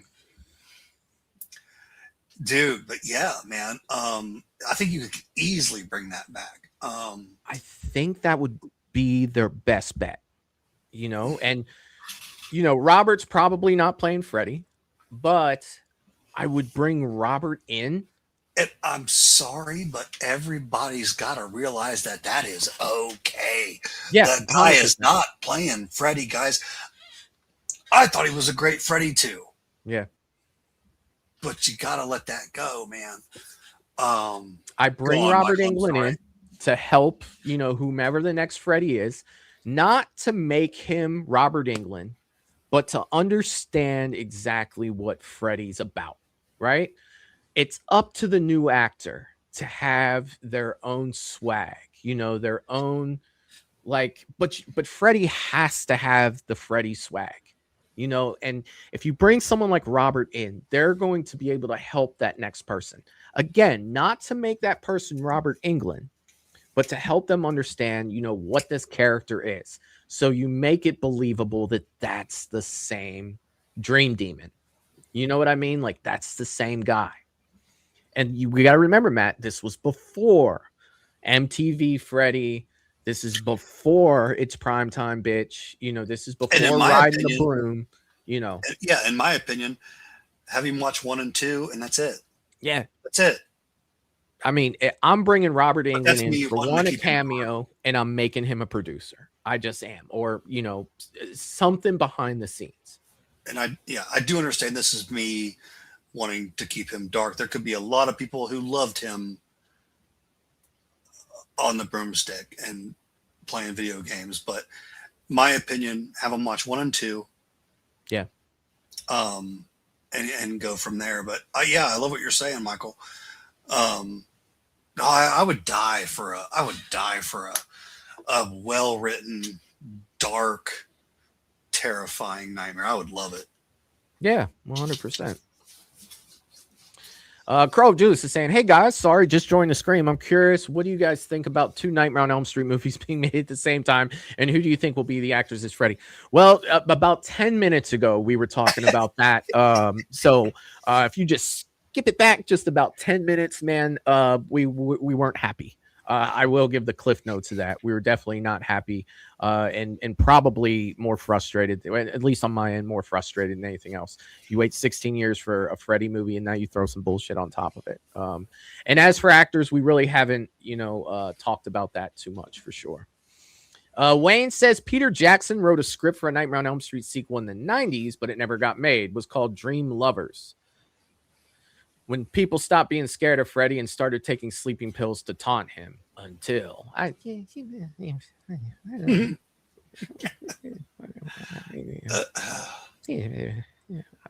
man, I'm excited because I don't know if I'll ever get it, but I would love a super, super dark Nightmare on Elm Street. Like, Michelle is saying Bill Skarsgård would be great. He would, but he's Pennywise. I agree. He's Michelle. Pennywise. I think you can do both. I don't know if I could. Again, yes. And he'd be a big ass Freddy, dude. Skarsgård's like 6'3", 6'4". Yeah, he's not a small guy. He's not a short dude. No, he's definitely not. He would be coming at you like a mofo. It's like fucking Derek Mears with a glove on. Like fucking. I'm down. Ass. I'm down. And I hate to, beat a dead horse with what I've been saying, but that's all I want is a dark, true horror Freddy. That's all I want. Yeah. I almost don't give a shit who plays him. Just make it dark. Whoever it is, they need to make the character their own, but still show respect to the legacy of the character. Jeff said, I wonder if it would work to have Robert do a voiceover for Freddy. I don't know. Like Freddy, like Robert did Freddy's voice, but they did a lot of work to his voice in post for those movies. I don't know. Michael G said, come on, Freddy playing Nintendo and the guy bouncing through the hallways. So stupid. Yeah. No,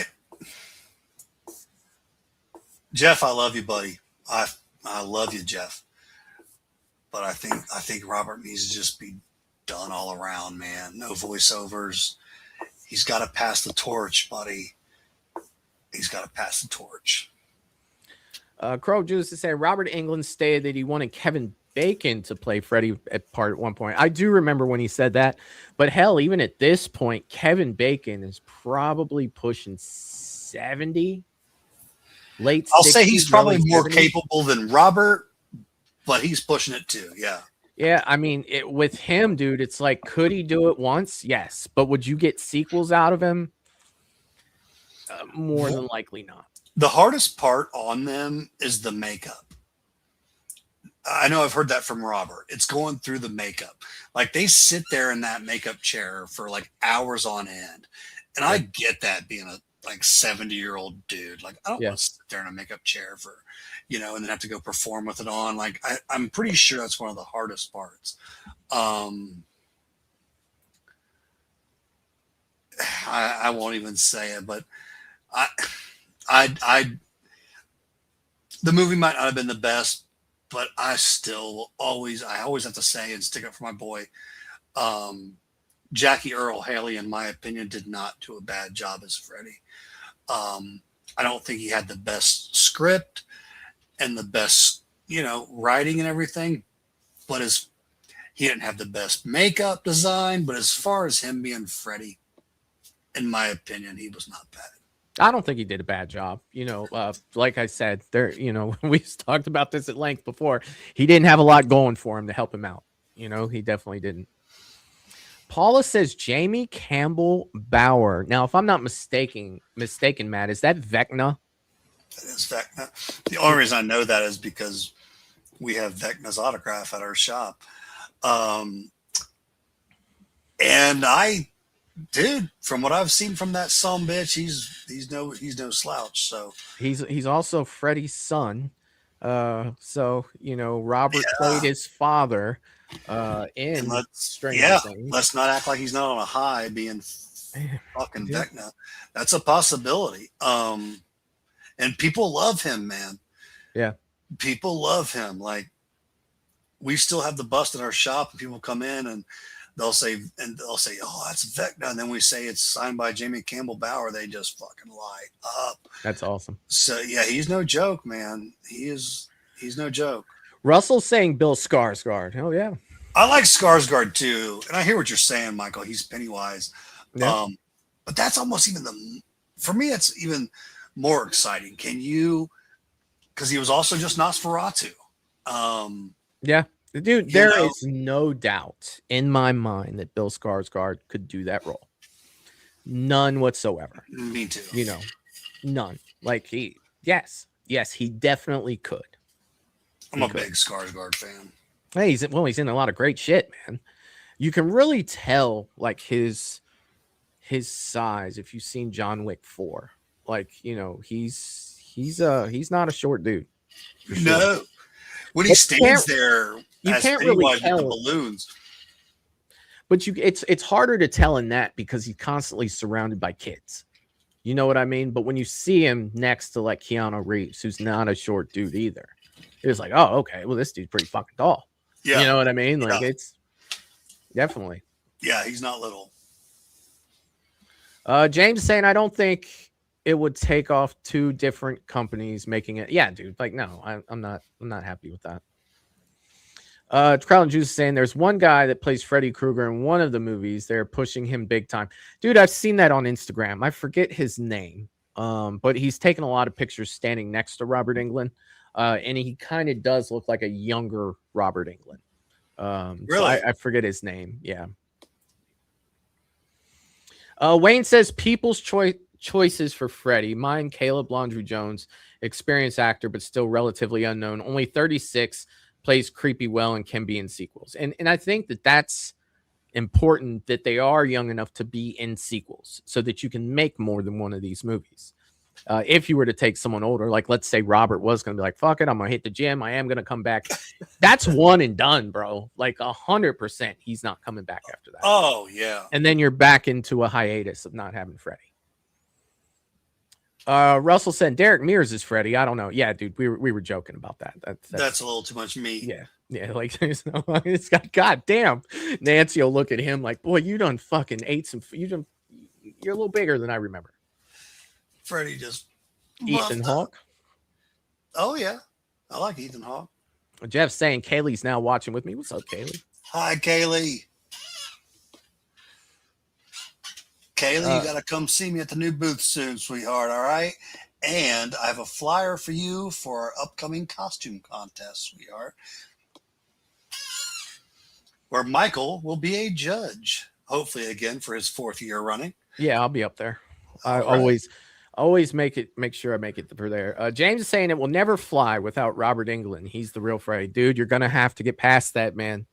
Well, especially James. James doesn't even have a whole lot of heart in that franchise. And by the way, that is the Shape, ladies and gentlemen. We're going to change that name back, but you guys know James as the Shape, and we're going to change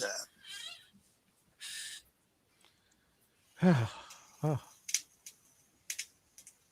Who is Catherine Newton? What's she from? Catherine Newton is awesome. She is Lisa Frankenstein. Okay. She was in Abigail. I just watched her in a killer shark cave movie, man. Called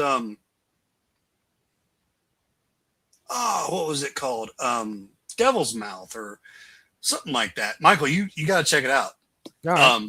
They go on like a little cave tour, and they lose their guide, and a great white gets in there. It's so good. It's like Devil's Mouth or something like that, but it's newer, but it's solid as shit. Did I tell you about the shark movie I was watching a couple weeks ago? I think I No. brought it up on here. Like it was just absolutely freaking ridiculous. Like they were burrowing through the dirt like the Tremors Sharks? Yeah, dude. Like, yeah, it was just Okay. It was like Women's Prison of Nebraska Shark something or whatever. Okay. And It was good? No, not at all. Like, it was absolutely horrible. But again, a Tubi. Michael's getting ready to go to bed. Let's check some shark shit on Tubi. There they were, just burrowing through the dirt, Matt, like a fucking tremor. I'm telling you.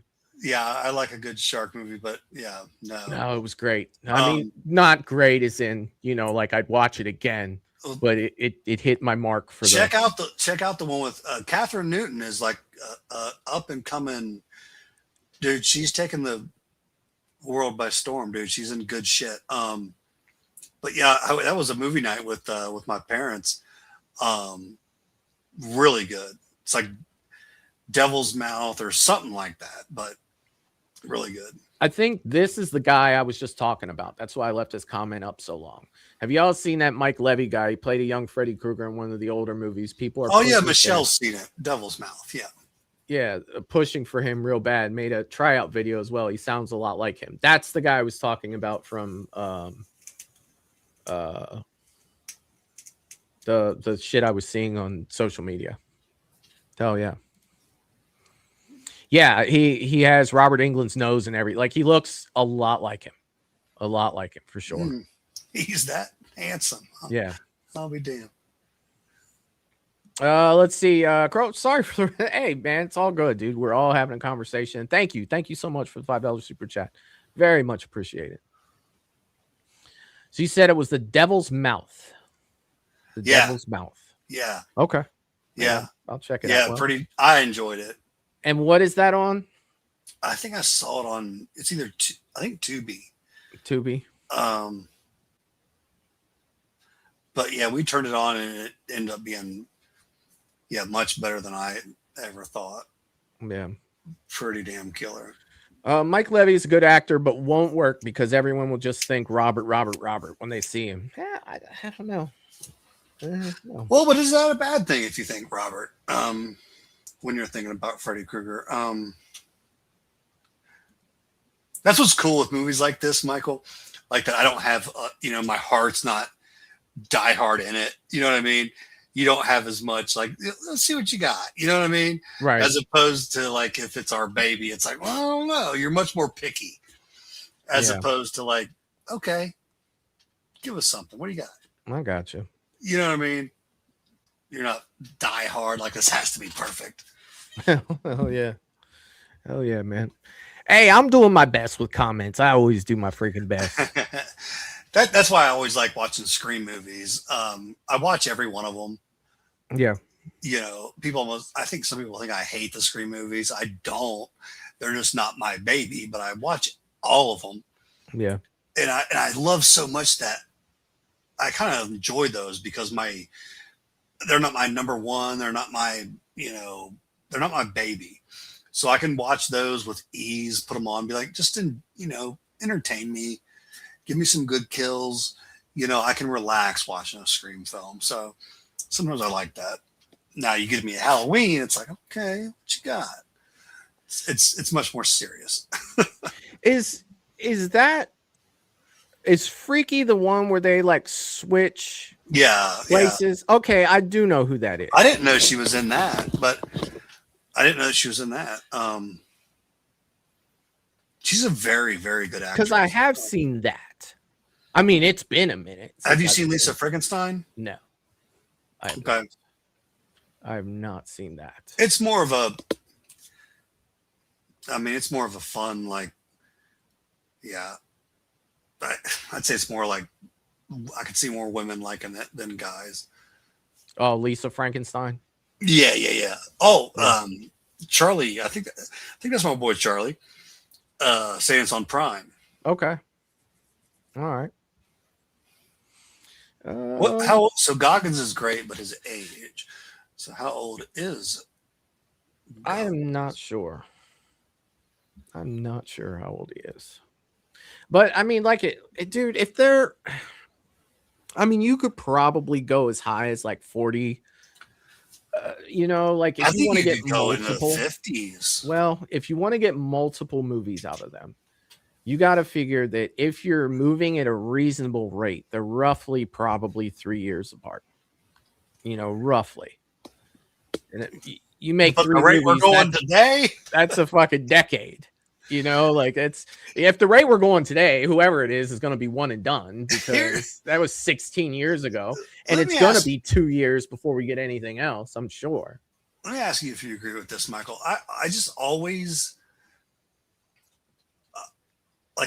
so when Robert was young, I just always picture the character of Freddy Krueger as an older guy, not a super young guy.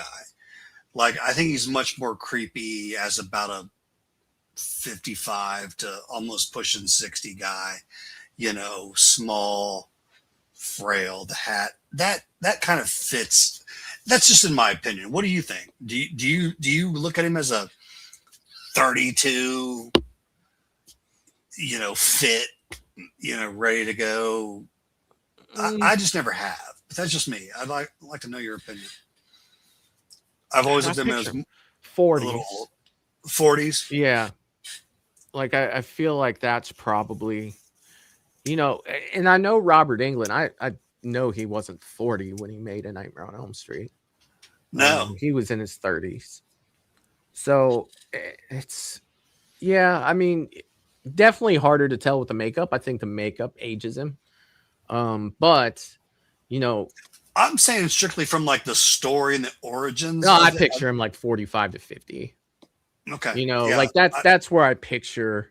I'd even say I put him about Dream 10 years Demon. older than you do. Yeah. Okay. Dream Demon Freddy. That, I mean, it's tough to say, but from an actor's standpoint, you want somebody that's going to be there for the duration. Like you don't want this person playing Freddy for part 1, a different guy for part 2, and a different guy for part 3. What's our duration at this point, though? I don't know. Well, you would hope for at least a trilogy. At least I would if I was a fan. Yeah. That's what I would hope for. I mean, I'd be grateful for 1, pleasantly surprised by 2, but ultimately I'd want a trilogy. But who knows, right? Like we said, at this rate, it's not looking great. It's definitely not looking great for it, for sure. Michelle says, I love Rob Zombie, and he was in House of a Thousand Corpses too. All right. Who was? She's talking about Goggins. Oh, okay. I must not really know who this Goggins is, but I'm sure if he was in those, I would know if I've seen him. Yeah. I watched House of a Thousand Corpses probably about a month and a half ago. Is he who people are saying should play Freddy, this Goggins? That's what Michelle she brought Would up you- his names. Would you his be able name to? for that? Would you be able to bring up a picture of him by chance? I'm looking.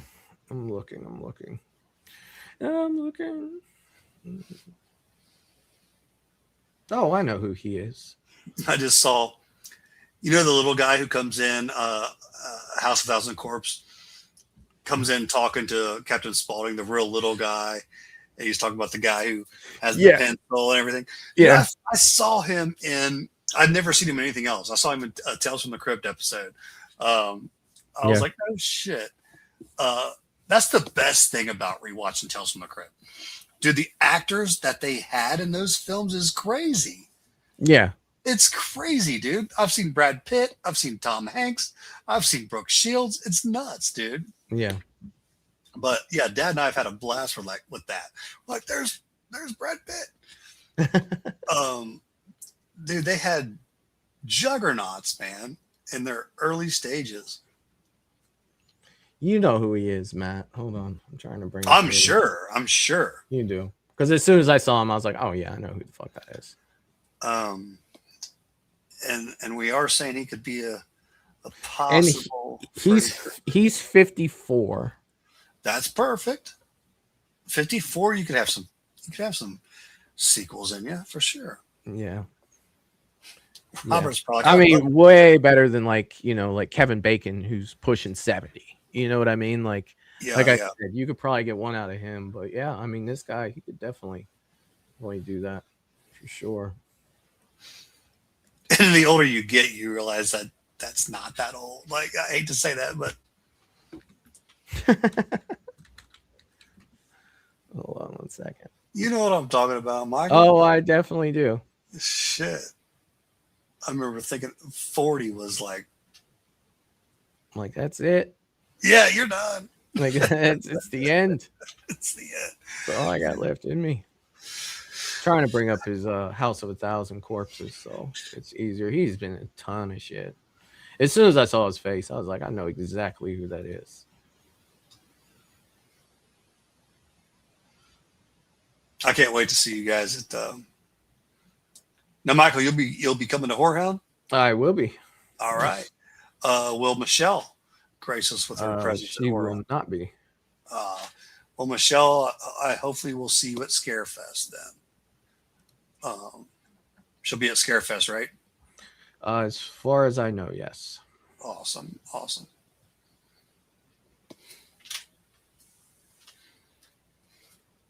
Why do these free? Dude, I hate that IMDb has like ads now. Like, it's so stupid. It sucks.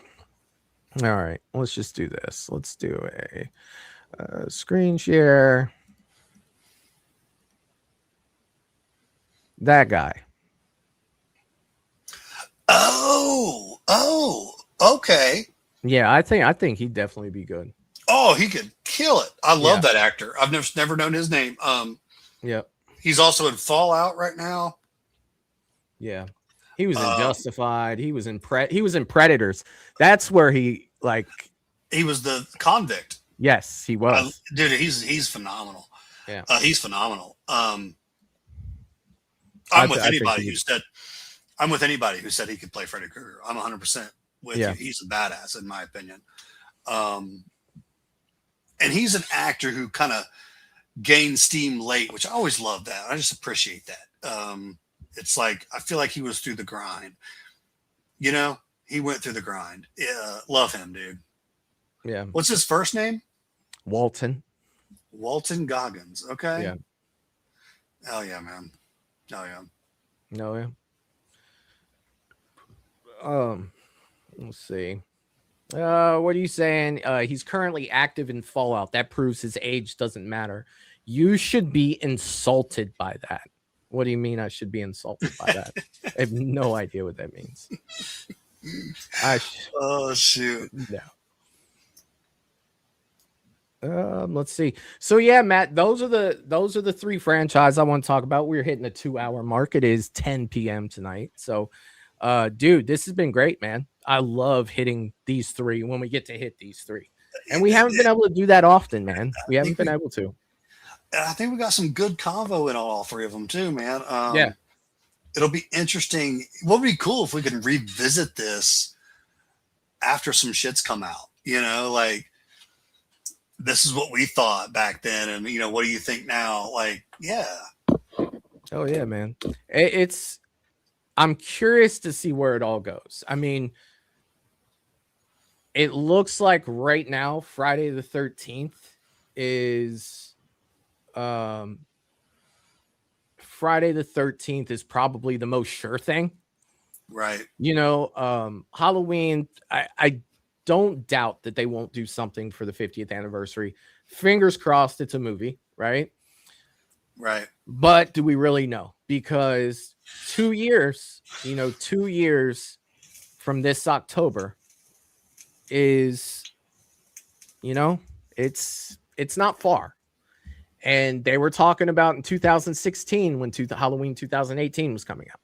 Hey, there's going to be another, you know, and they're saying there might be. So we're right around that time. I would expect hopefully by Halloween to figure out, you know, if there's going to be another movie or not for the 50th anniversary. And what's cool is you can look behind you, Michael.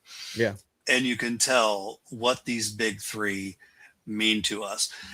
If I had better lighting, you could most likely tell what the big three mean to me. But like, look behind you, dude. You've got Michael, Jason, Michael. Dude, they mean so much to us, dude. They do. Those big three. And I'll always include Freddy. Like, I know I knocked the whole franchise a little bit, but dude, if I don't love the OG, his look, his glove, so much about Freddy I do love. But I can't wait to see what it all brings, man. Matt, I wanted to show you something, and I'll show everybody in the chat too, since you're here. I actually had this sitting by my desk, and I didn't plan on doing this, but I just saw it, dude. Check this out, Matt. I think that you would love this. Ooh. Okay. That's slick. Yeah. So Kayako, dude, from The Grudge, she was freaking fantastic. I absolutely love it. Where'd you meet her? She was at Days of the Dead in Indy. Nice.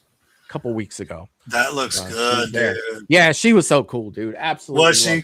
Oh God, she was great. Well, we had to speak through a translator because she had just flown in from Tokyo.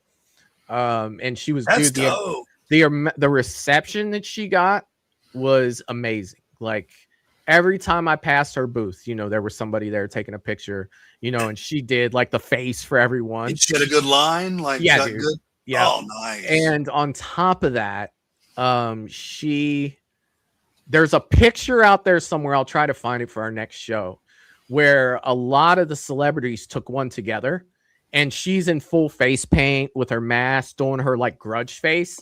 That's like all creepy. And you know who's standing behind her? Fucking Doofy. Like, no. And it's just like, where are you ever going to see that? You know, like, where the fuck are you ever going to see, you know, he's doing that fucking stupid salute. And it's just like, this is why I love horror.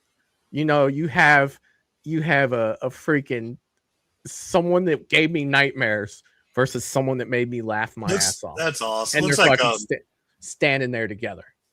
That's awesome. Looks like Charlie got to meet her too. That's freaking awesome. Yeah, she was great, man. I'm hoping that she gets to go to like a Scare Fest or a Horror Hound, you know, because her translator, who is her manager, is from the US but lives in Japan. And he was just like, hey, you need to come to America and do the conventions. And she's like, oh, I don't know if they're gonna really know me or no. Dude, she's everybody was so great to her. That's awesome. Yeah. Hell yeah. Oh, freaking yeah. I'm not sure why Michelle's calling me mutton chops. Do I have mutton chops? No, it's you just look like I have mutton chops. It's the lighting. I have mutton chops. Damn it, Michelle, I got a complex now. Yeah, it'd be fine. No, this has been great, dude. Hell yeah, man. But I am gonna go ahead and get out of here. I got some shit to do tonight. But I'm getting ready to head out for Chicago Thursday, but I have to work Monday, Tuesday, Wednesday, and that's 12-hour shifts. I don't get off till 4:30 in the morning. So I'm going to try to get a bunch of stuff done tonight. You know what I absolutely hate is the fact that Walmart isn't open 24 hours anymore. Like, I have to go there to get a few things, like some travel, like soaps and shit like that. Yeah. And it's just like, it would just be great, to be able to go there right now. Yeah. But unfortunately, you, Michael. Yeah. But other than that, Matt, this has been an absolute blast, buddy. We'll do it again in 2 weeks. Sounds great, man. Love you guys. All right. I'll see all of you guys next time. Peace. Toodaloo, motherfucker. Hey.